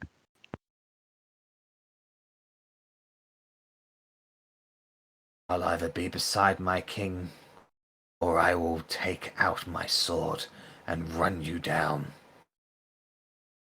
You dare face me in combat again? You've run from me twice so far. You think the third time's going to be any different? Nah, but the first time we fought you, we couldn't lay a finger on you. The last time we fought you, I shot you, got a nice little scar on your cheek, I'm sure of it. So we're getting better. Scratch. A mere Yeah. scratch. The third time it'll be a more serious wound, and the fourth time I'll chop your fucking head off. Or you could surrender and stop to bring Argoneth back. I cannot surrender, for I am the light. I am the force of justice. I am the good guy. You are evil. It's funny how every single group of people we run into thinks the opposite. They are The entire misguided world is fools. saying one thing and you're saying the other. Does it even occur to you for a second that maybe you're the one that's wrong? No. And that's the problem. That is why the first choice of negotiation won't work.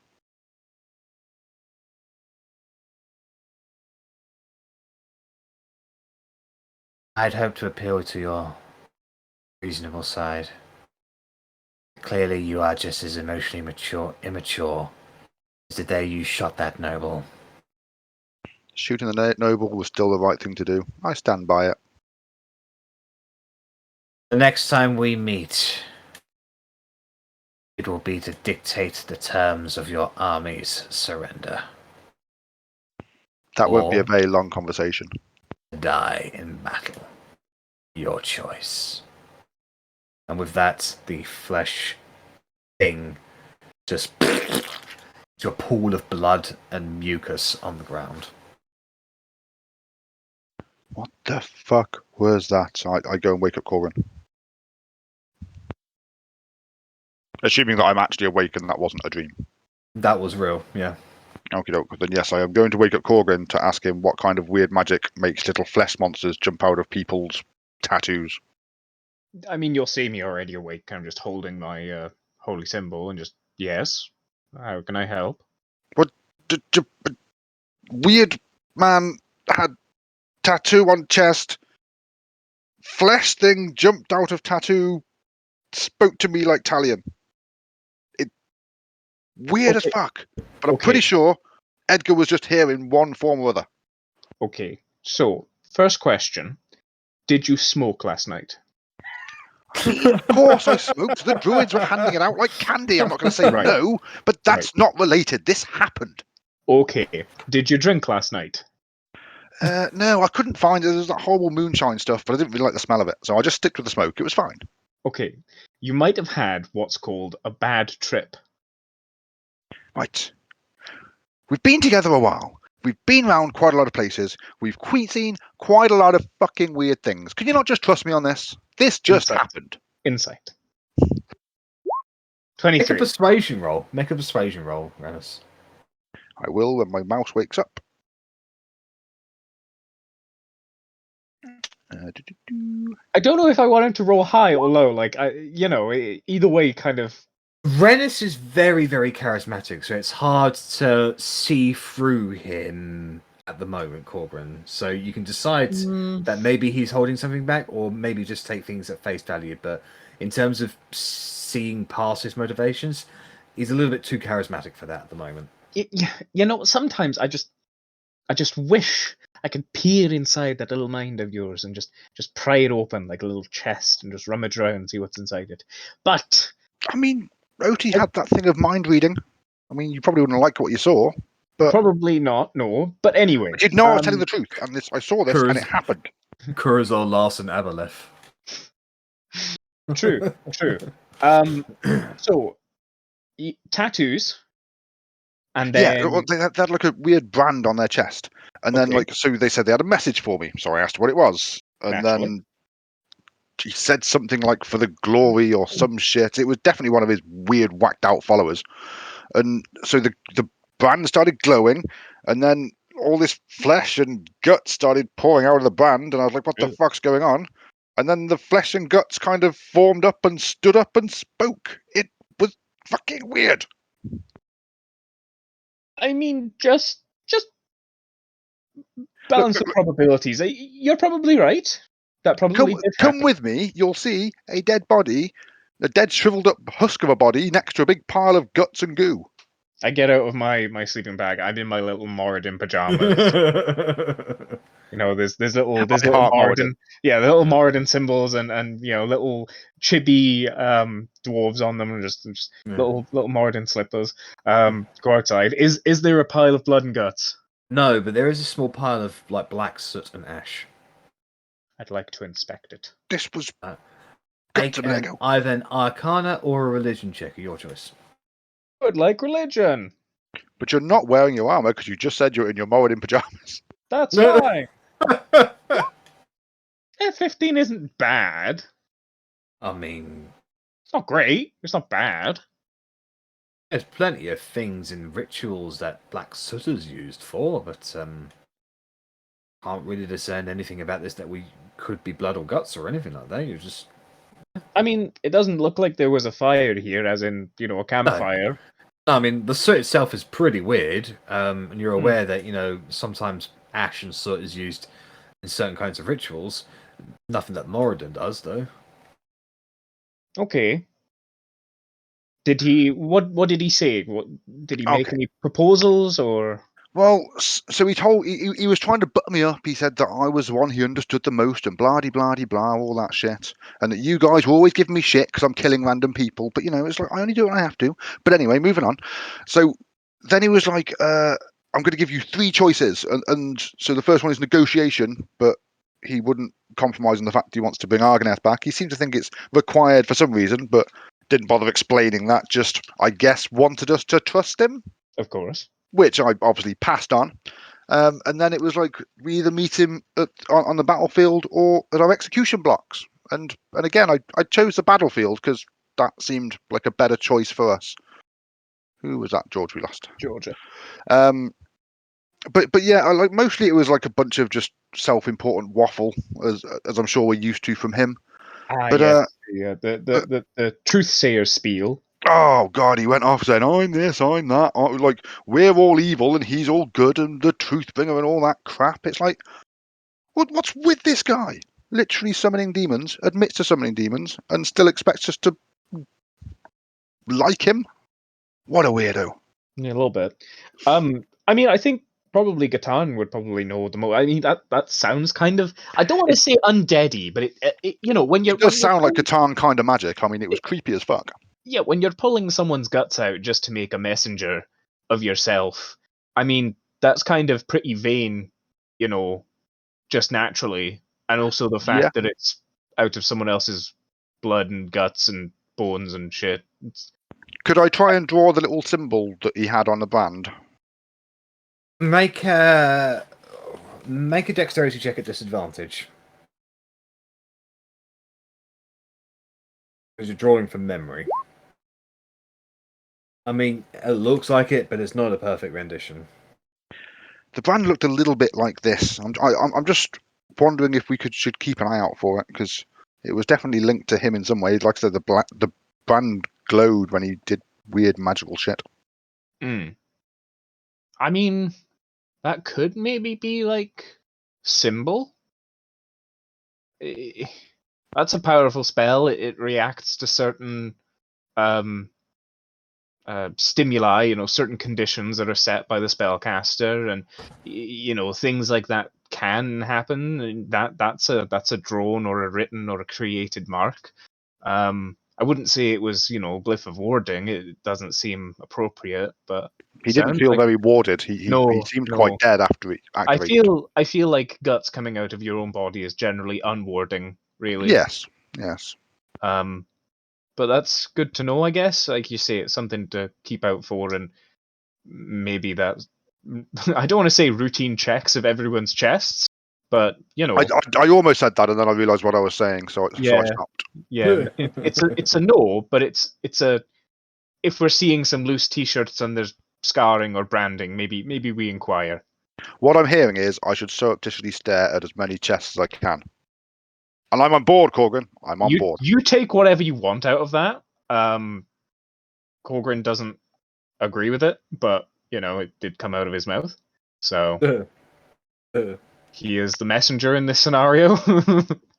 Just no blood and guts, please. But no, I certainly let the others know. But that is pretty fucking weird, and I feel like you probably got the short end of the stick in terms of like. And I'll tell you what, I was having a lovely dream. There I was, surrounded by riches and wealth and little magical items that, of course, I didn't really use because they're magic and but they were there and I had them and I owned them. And then suddenly I'm being woken up by this weird guy who leads me out here. And I mean, in hindsight, maybe I shouldn't have followed a random stranger outside away from the rest of you, but meh.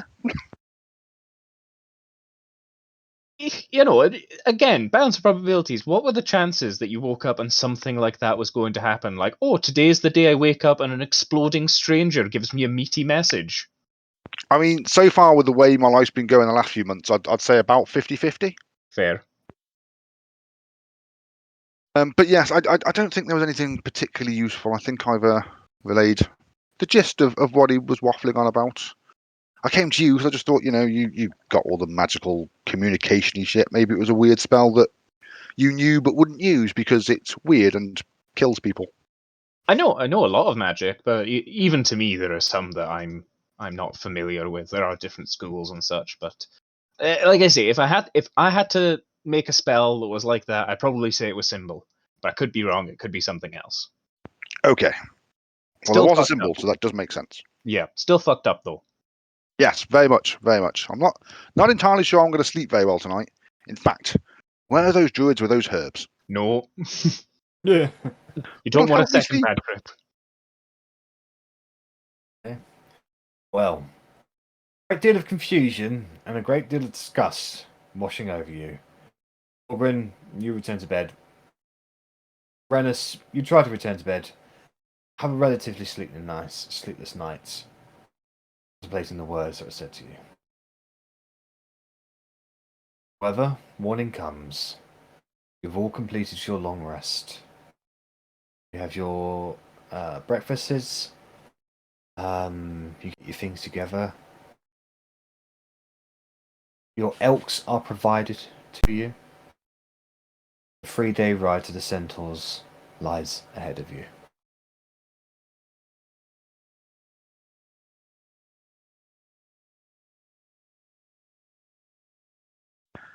Guess we set off.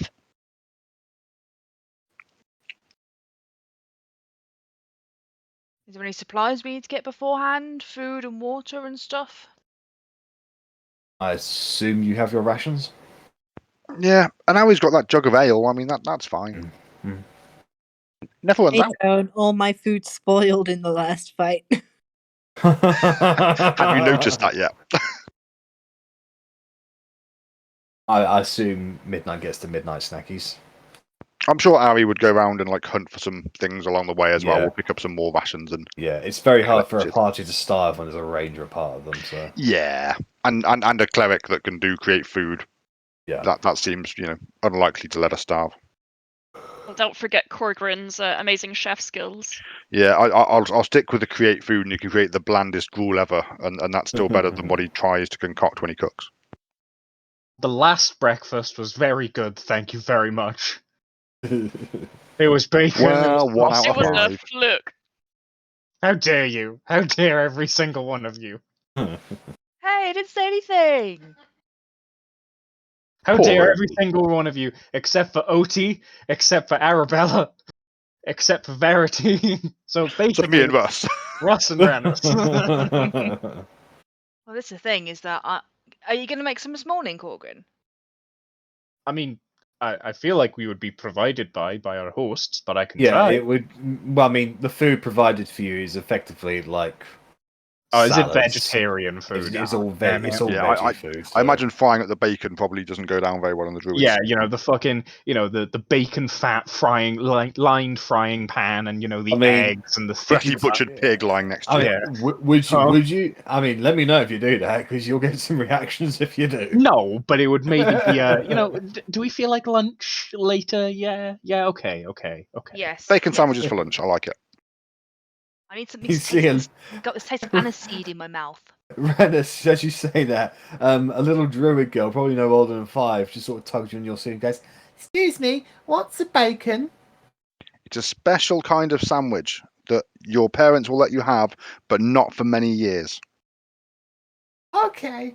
And she runs off to her mum, who wasn't totally distracted, and says, "I want a bacon!" And the mum just goes, Yes. "Oh, come with me." I will I think- introduce them to the druids. I think you just killed that little girl. I mean, I'm sure she'll just get told off. Me now. Not the Let's south. go. It's veggie time. No, Dad, no. Fine, we all Okay. learned something important from Samwise Gamgee. Boil them, mash them, stick them in a stew. That's tatas. Okay. So, with your supplies gathered, If you need to, if you want to get like rations for yourself, Verity, just it's standard PHP prices because you can acquire them from Greenspire anyway. However, you see Raya sees you off, with a smile and a wave, alongside Askar, who glows his horn, and you see 9 more unicorns appear beside him. They all glow their horns together to shine your way. That's amazing.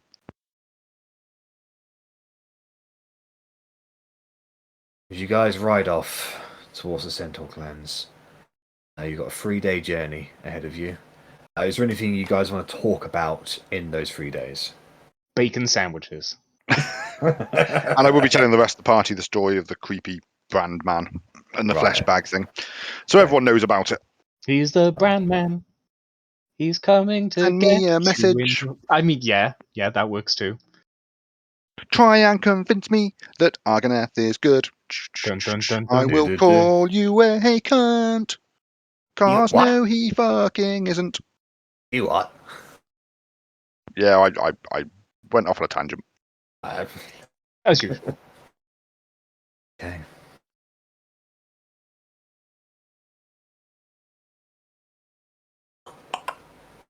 Okay, so who will be taking points on the ride?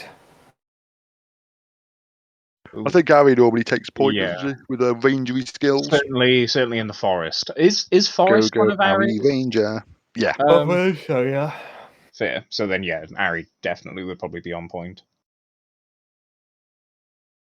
Otti, are you up front or are you at the back and I'll be up front? Back. All right. See you in a bit when we change positions, maybe. And I'll probably go. But I like it in the rear. Ugh. A single eyebrow raises on Korgrin. Oh. Russ shudders. Okay, so Rich, can you roll a perception check for Arrabella, please?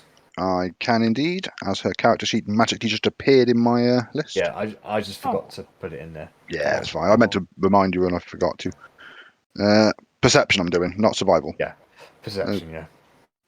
Doke. But check her favorite terrain stuff. I don't know if she adds like a proficiency bonus to it when she's in favorite terrain or something, or if it's an advantage or whatever.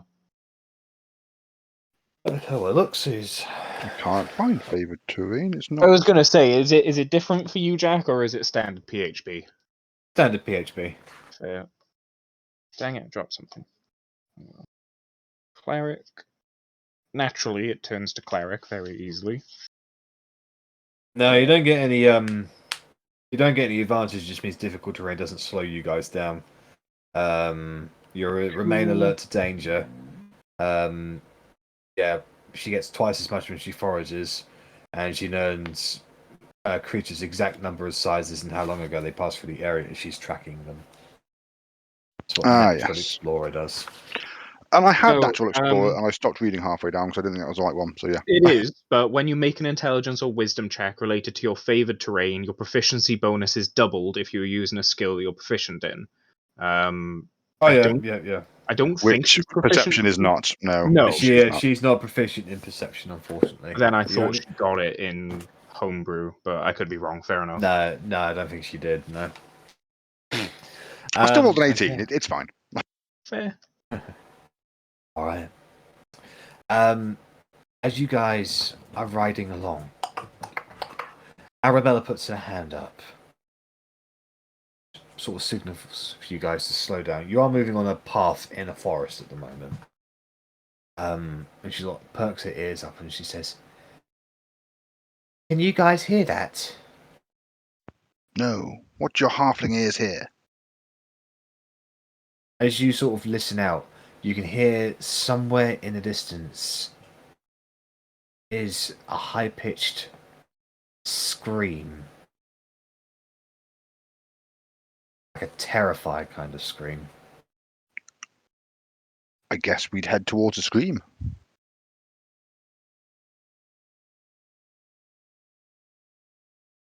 Is that what you guys want to do? Can I just a quick insight on the screen? Just reactionary. Yeah. Fuck. Yep, we're heading to the screen, guys. Okay. So, you guys move forward to find a more well-travelled path through the trees. You can see up on a kind of like a plateau sort of thing near a rocky kind of like area. You can see a few tents up there. They are smoking, and you can sort of see maybe a little bit of flame coming from there.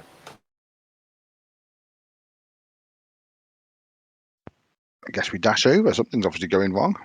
Horribly wrong. Okay. And we'll try and work out which side we'll be on when we get there. Okay. So, making your way around the plateau and on your way up, you can see that there are various bodies strewn about this circular-like area.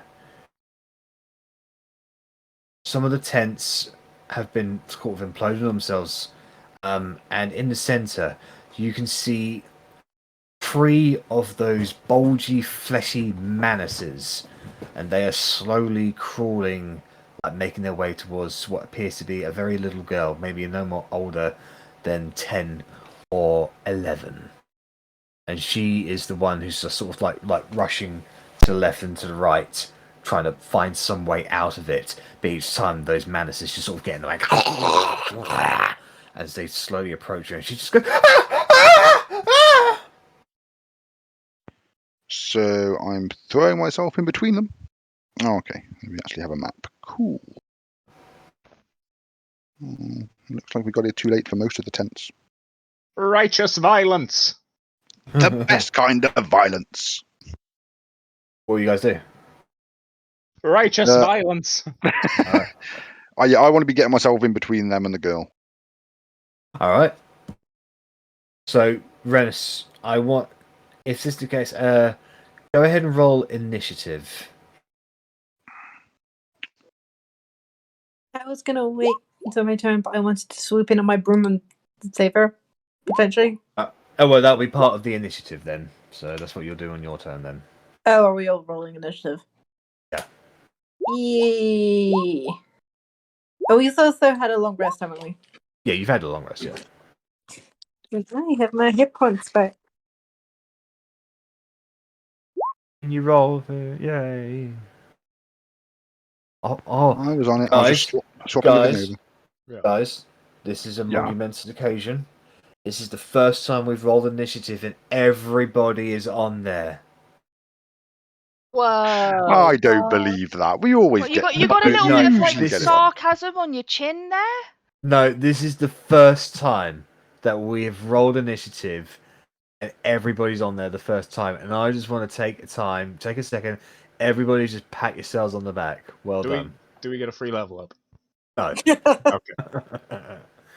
Okay, so Rennas, you will be the first person there. So these creatures are trying to get closer to the. You're fastest. So I will just be using my movement. 1, 2, 3, 4, 5, 6, and then have to dash. 7, 8, and I will take the dodge action. Okay. So you immediately just appear out of nowhere. And these creatures are like, and the little girl's like, "Who are you?" I am the torn to a faint. Come with me if you want to live. Okay, so that's your action. Verity, you're up. So I kind of like fly over them with Yep. getting out of their attack range. Land behind the girl. I'm like, don't listen to him. He's a creep. On the broom. Let's go. Yank the child and run. Make a persuasion roll because you're blue and flying, and she has never met you. She's intimidated by your broom. I'm in danger. You're a witch, I know it. Persuasion, yeah? Yeah, yeah. She looks at you and she goes, "Oh, okay." So on her turn, she will move. And then I guess I will hold my action to dash away with her on the broom. Okay. All right. Rennas, you may control Arrabella as you see fit. Arri just fucking kills all the menaces. Yeah, well, I mean, Arri will take a shot at the middle one, I guess. Sure. Are these fiends? They are things, yes. Awesome. And she'll probably horde breaker. Yes. Yeah. So, fiend bow. 18 to hit. Definitely hits. Winner. Of course I rolled a 3, it's me. So 24 magical piercing damage. So one arrow flies forward and goes straight for the back of the head of the man. And just immediately hits the ground and begins to dissolve. Sweet. And then I will horde breaker the one above it.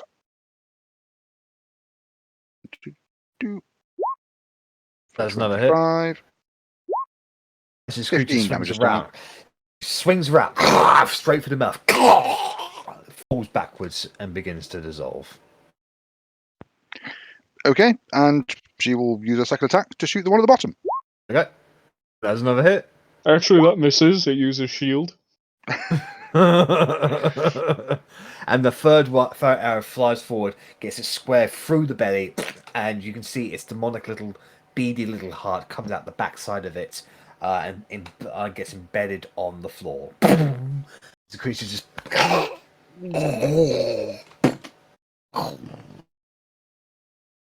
it's the floor.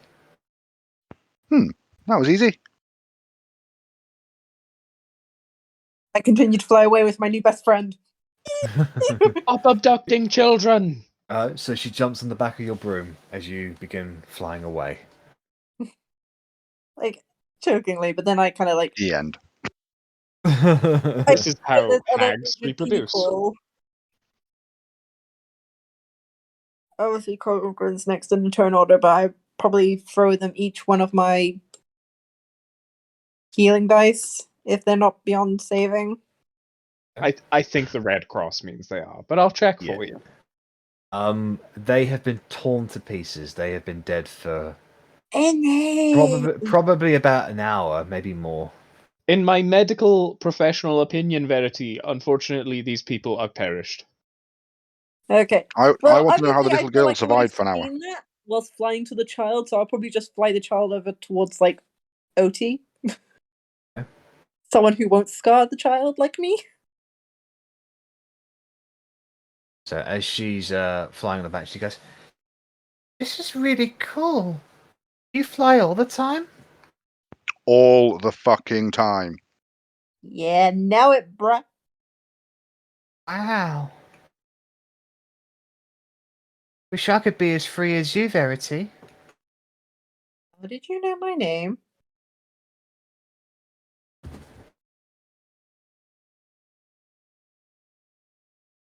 She just stares at you. Inside the child? Go right ahead.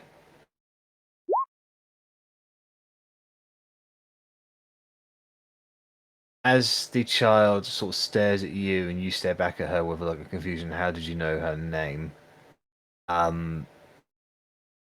Those bluish like eyes flicker for a second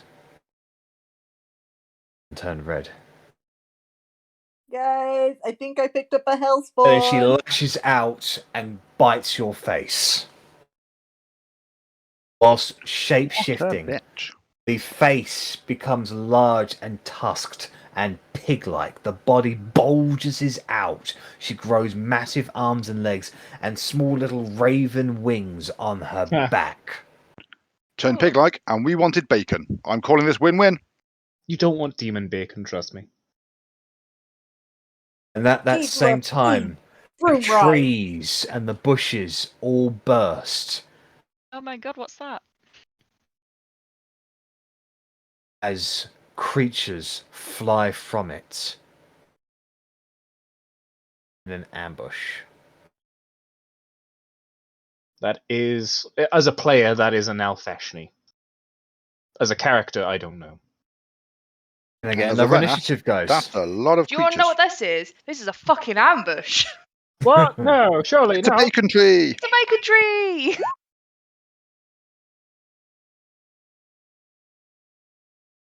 They've got this in Pathfinder, the Nalfashnis. They're very fun to kill. Hmm.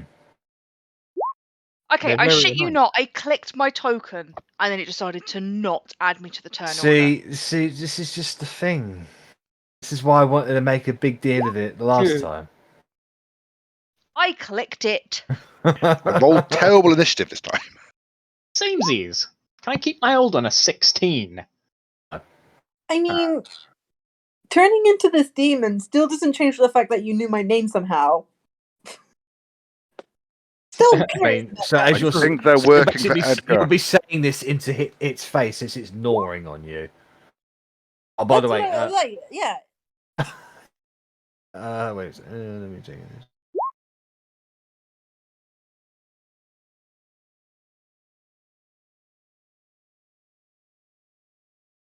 This is By the why. way, so part of that, so as part of the as the face is gnawing on you, Verity, in this ambush, you do actually take 41 points of piercing damage.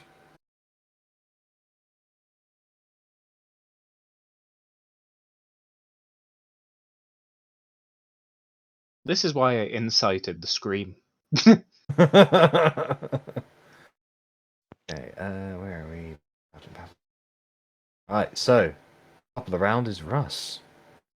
I was just writing in the chat that I don't know if I was hoping I would have summoned my blade in the previous fight, but I didn't get a turn. So. Yeah. I mean, you had a few seconds to do it, so. Yeah, no, because it takes an action otherwise, and that's a bummer. By the way, So- your broom is now crashing down to the ground, Verity, because it can't support both yours and this creature's weight. Oh, how high up are they? I don't know, how high up are they, Verity?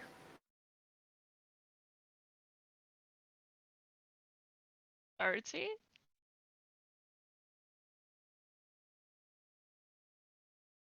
How high would you have been up, Verity?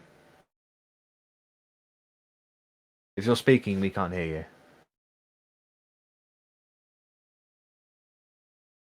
There we go. That's what I was expecting. Yep. you.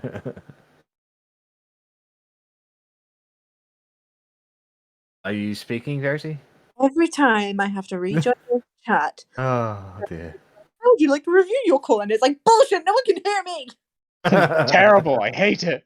And did you hear the part about your broom cannot support yourself and the creature? How high up are you?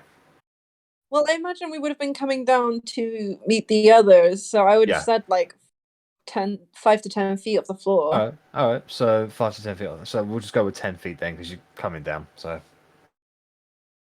that's how high up they are, Russ. So 10 feet at the moment. Yeah, I'm just gonna do a quadruple Eldritch Blast on him. Okie dokie. We're quadrupling Eldritch Blast now, yeah? Nice.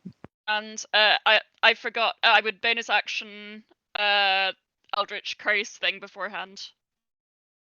Okay. Well, the 16 is a miss. Yeah. How many? 17. Yeah. Oh, that's terrible, but it's +6.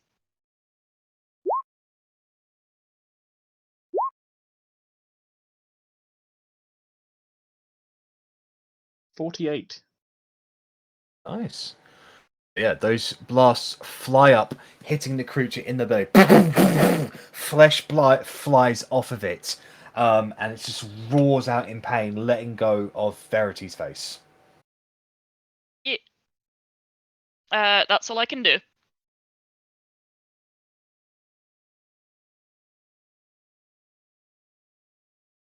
So, okay. So it is Vlok's turn. So as they Oh, rock off. begin to fly in. Sorry, I was wrong. The damage is actually 53. Okay.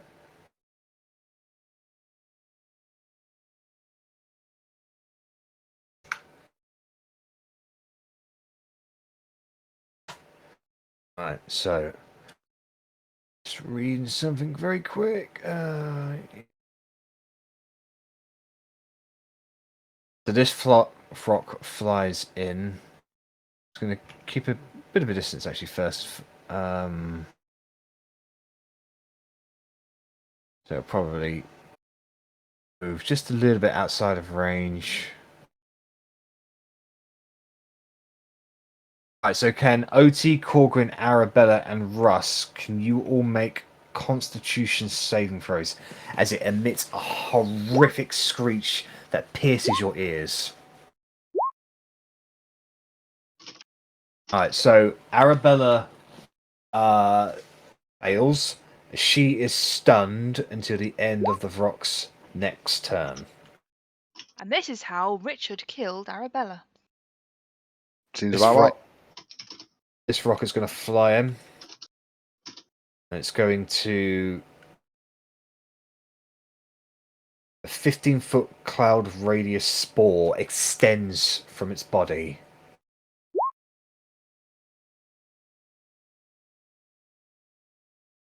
So that's... So I need Otti, Korgrin, Arabella, and Russ to make another Constitution saving throw, please.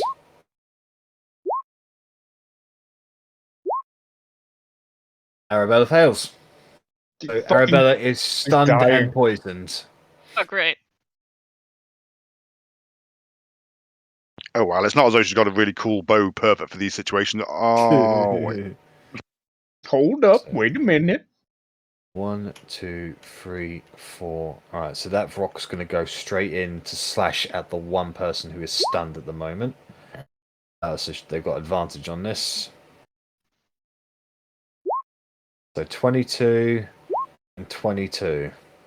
Strangely enough, they both hit. Yeah. I think it's a 22. So 11 and 17 for 28 points of damage in total.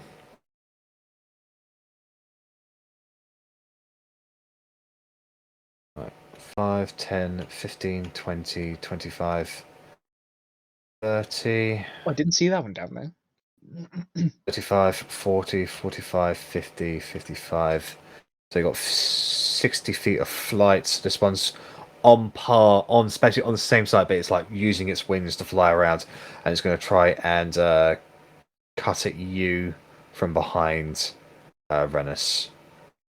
This is not at advantage. 20 and 12. The 20 hits just. Right, so you take 11 points of piercing damage. So the beak like slashes into your back, and you just sort of like cartwheel flip over the attempted talon attack. I'm the one that stabs people in the back, you bastard. Otti, it's your turn. Did the one in front of me, this one, actually come down to the ground? Because the one No. screeched. No, it's 15. It's 50. No, it's 10 feet above you at the moment. Yeah. This one's on the ground. These two are in the air. Well, I'm going to do, as it's 10 feet up, I'm going to do... I don't know what I'm going to do. Because you've caught me at a whim and I have no fucking clue.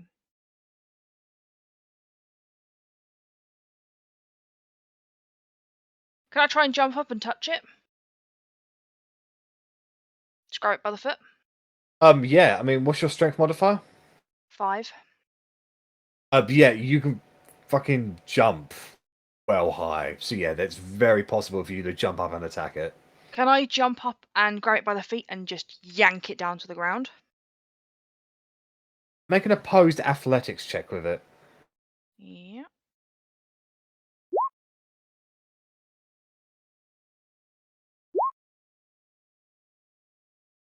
So yeah, so you grab it by its like hind talon legs and just yank it down. It flaps its wings trying to like get away, but you are much stronger than it, and you force it down onto the ground. Would you say that is an I'd say action that's or- an action. That would be an action, yeah. That's a grapple check. So it's Okay, grappled at the moment. Yeah, I'll take my shield and I'm gonna try and use the abilities that I always figure I have. I'm gonna pin it down with my shield with Shield Master, so I'm gonna take a bonus action just to bash myself into it, to pin it to the ground. Alright, so you're going to try and knock it prone then. Yes. Alright, and that's another opposed strength check then. I Oh, fuck. think it's so. Strength check, yeah. Yeah. Oh, just. Yeah. You whack it across its big face with your shield, and it immediately rears backwards and falls onto its back, dazed. And I'm just gonna use my movement to like be on top of it and pin it down. Okay. Right, so that's, Korgrin, kill it! so Verity, it is your turn. So your broom is quickly spiraling down to the ground as this huge pig-like creature is just like it's going in to bite you again. So, bonus action, gonna cast Far Step and move to about here. And You now appear for on bonus this side of the cliff there, and naturally start sliding down it. and every bonus action from now I can use Yeah, fast step. the so, Far Step yeah. to move Yeah. again. And then for my action, everyone seems to be getting kind of pinned in here. So targeting this guy, I'm going to cast Chain Lightning. Okie dokie. And so of him, this one, and this one, the rocks are going to be targeted as well. So Oh God, have you guys starting with that frozen? one. No. Can you hear us? Oh yeah, no, okay. Yeah. So starting with the Nalfeshini, you move on to that one and then that one. Is that right? And this one over here, I can target 3 things within 30 feet of it. Oh, okay. Nice. All right. Well, first of all, Um, he needs to make a dexterity saving throw, right? They all need to make dexterity saving throws, Right. Well, he and it's has advantage. He's got magic resistance, so he can follow this advantage. 8. Haha. So he fails. He looks like a very dexterous guy. The rocks all have a magical resistance, so they'll run go at advantage. So, 3. So 1 save, I think. yeah, beats it. So 1 saved. So that's the guy who saved over there. Okay, so they will take 51 points of lightning damage. Lovely. All right. So as you strike the piggy-like creature, he tanks it. He hits the ground as the lightning sort of coalesces into a ball and then shoots off into several thunder arrows that strike the several rocks. Now you can see the piggy-like creature. He's able to sort of like stand up again a little bit, and he's able to resist the damage a bit. He seems to be resistant to lightning damage. As the thunder arrows strike forth towards the rocks and they get hit, they do take some damage, but you can also see that they're shrugging off the worst of it as well. It looks like they're resistant as well. Okay. Right. I also rolled a 3 on the Wild Magic Surge, and I got Lovely. a 66 on the table. There with me just a moment, we're just adjusting HPs. If they succeed on a dex save, it's half damage, isn't it? Yeah. 66. Little looksies. What's happening today? Stuff and things and stuff. Bye, guys. And as you are sliding down there with that like ball of lightning energy, you smile at yourself, and all of a sudden, whoa! You start flying upwards. Bye. I just actually need to Oh, check. she's flying again. Yeah, yeet. A Wait, did it- 50-foot radius on you. Okay. Hang on. No. Wait, Figure what out how to happened? manage this. So as soon as she starts flying out, as does everybody else, all of a sudden No, gravity God. is reversed, and you all fly upwards, Even the fucking including bodies. including the bodies and the demons, even the winged creatures who can fly. They're not as affected as much. But the Nalfashini, the piggy one, is like who's falling down the roof. It's like he's confused as well. I've just pinned this guy down, Verity. And now he's pinning you. Oh, now he's pinned you down. So you I'd say you are all 100 feet in the air at the moment. That's the range there. Holy shit, there's some big monkey things on the ledge. Okay, so the Nalfashni is going to utilize his wings to move around.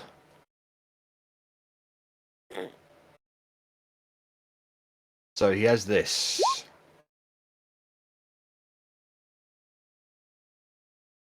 So each creature within 15 feet of them. So he's going to move over here.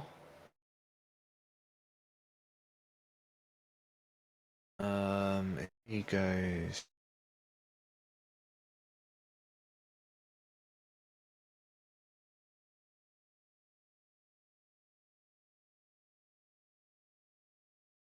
Away one. Sorry, I'm just calculating here. They've got resistance. All right, so he is going to. So can everybody, and I mean everybody, make a wisdom saving throw? As a scintillating, multicolored light emits from this creature. Russ saves, You rolled Otti a one saves, and I got Verity a five. fails. Russ does not save. Russ rolled on that one. I still got less than you. It's fine. Alright. So, Sorry, that shouldn't have been a disadvantage. So 24. that's good. Okay. Right, so Arrabella saves, so that's good. Alright, so Otti and Verity and Russ. You are all frightened of this creature.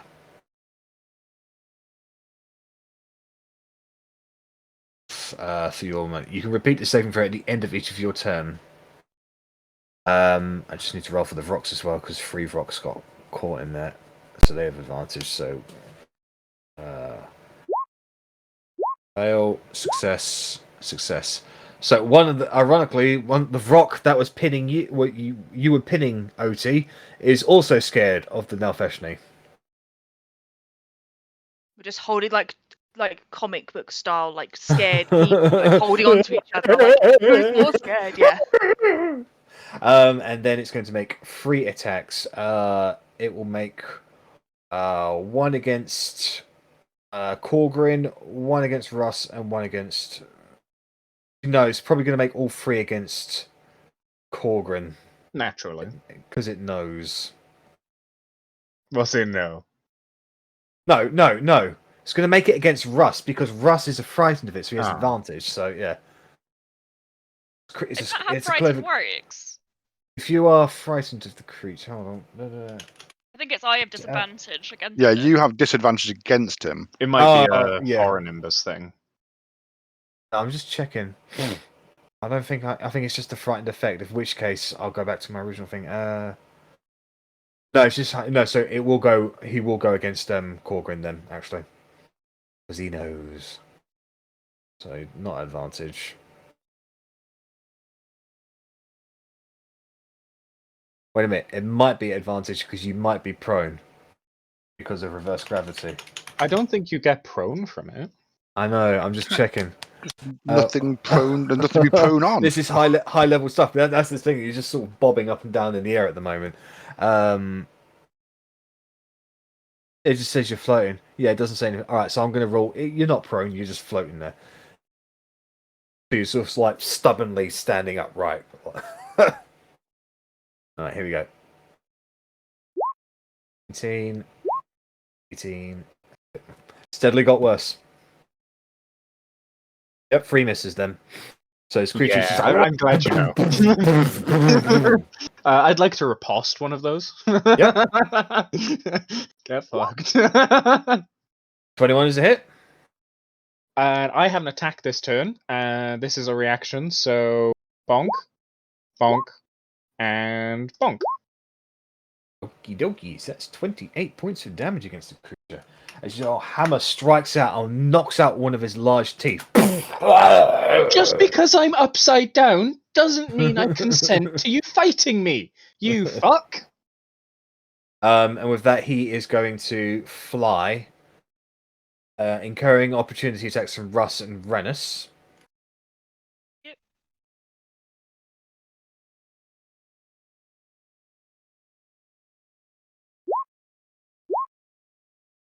The 14 damn. will miss Russ. The 31 would definitely hit Rennas. Would that be sneak? Because I'm going to say, do I get sneak on a reaction? Don't. I haven't used. If I think you do, I can. wouldn't get it on my turn. But I don't know. I'll be honest. I'm just going to check. Do you get sneak on a reaction? Yes, the sneak attack restriction is once per turn, not once per round. So. sweet.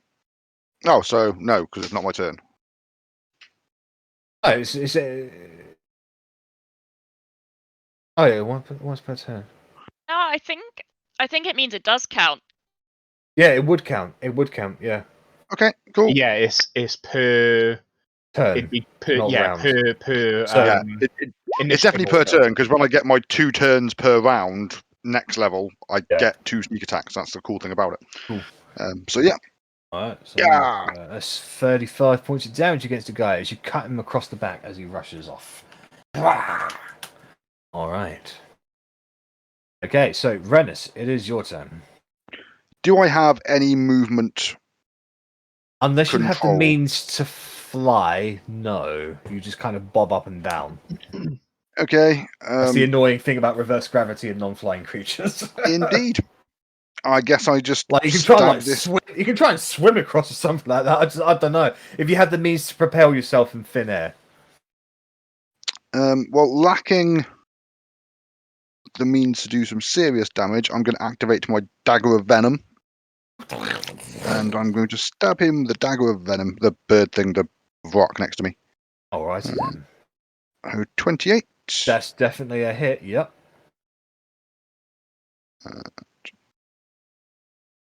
It's thinking about it. Oh my life! What a terrible attack. So as you sink the dagger, like cut part of its shoulder open, the venom sneaks in, and you can just see the magical ichor coalesces and mixes with it, and you can just see in that instant that it has absolutely no effect whatsoever. It's immune to poison. Well, fuck you too. And I put that dagger of venom away and take my vicious dagger back out, and that's me. Okay. Alright, it's the Bolgoro's turn. So this Bolgoro is going to slide down here, looking at all the creatures up there, thinking, what the hell? And then it's going to cast invisibility on itself. Those 2 monkeys over there, who can't move anywhere because they do not have flying, they are also going to cast invisibility on themselves. Alright, Arrabella, it's your turn. Only someone here had like 120 feet of true sight. Yeah, you can still see where they are, Rennas. Oh shit! Sorry, Austin. God. I mean, she's stunned. So, yeah, and she's she stunned. needs to Oh, yeah, make a okay. saving throw. Yeah, Oh, make does a it saving end, throw. or does it? No, is it ends at the end of the rock's turn. Yeah, So stun she it. just Yeah, does nothing. the poison effect. She might be able to resist that after. Okie doke. So am I rolling anything, or is that just her saving? Repeating On a con save. Constitution saving Sorry. throw. Yep, that's about right. Oh, and so that is a fail, and also at the start of her turn, she takes 6 points of poison damage. Roger, Roger. Alrighty then. So unfortunately, Arrabella cannot do anything else. Korgrin, you're up. Well, neither can Korgrin. So, in lieu of this, I'm going to cast Firestorm. Okie dokie. So, clutching kind of your holy pendant, storm clouds gather overhead. close your eyes, and the red flame, the hot power of Moradin, sprues forth from the heavens down at your enemies. I'm just shouting out, "May Moradin's coal strike you down!" And hopefully I've done this right. So one would start there. Yep. It's 10 that way. 10 there. Yep. 10 there. 10 there. 10 there. 10 there. 10 there. 10 there. Last I saw the Balgoras, don't know if they've moved. 10 there. 10 there. Alright. So So everything that is- that line touches. Dexterity saving throws? I believe so, yes. Alright, so 4 at advantage from the Vrox. So Is the line 1, touching a Balgora? 2, 3, and 4. Yes, it is, yeah. Yeah, you got one, Korgrin! So that those are all saves. So those are all at half damage. Now Feshne's natural 20. I think that's a save. And now for the Volgora. It does not have magic resistance, so this is just a straight up dex save. 8. Yay! Full damage to one of them. Let me just check my damage on Firestorm. Wicked Firestarter, 70-10. 38. Like your hairs just like blast everywhere from the amount of explosions that just rock the earth. And as these creatures like take the damage, you can see the fire hurts them, but not as much as you're expecting them to. Fuckers. No, it's 19, isn't it? Yeah, 19. halved. And then half 19 again, down to 9, I guess. 9. Yeah, 9. It would be 9 points of damage on them. 7th level spell, 9 points of damage. Amazing. Seems perfectly reasonable. Fuck it, bonus action. Spiritual weapon, fuck it.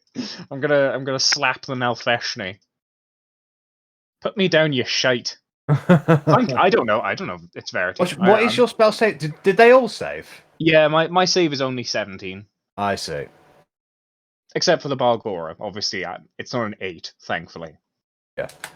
Still resistant, though, so... Yeah, so still 19. And a 15, which I'm gonna guess probably misses. No, that will miss it. So the spiritual weapon appears before the Nalfeshni, and he just slaps it away with his big, fat, meaty hands. Hey, rude. But that's me. Alrighty then. So, top of the round is Russ. Actually, what we'll do is we'll put a pause on it there, because we're nearly 11 o'clock. We'll pick this up on the next session.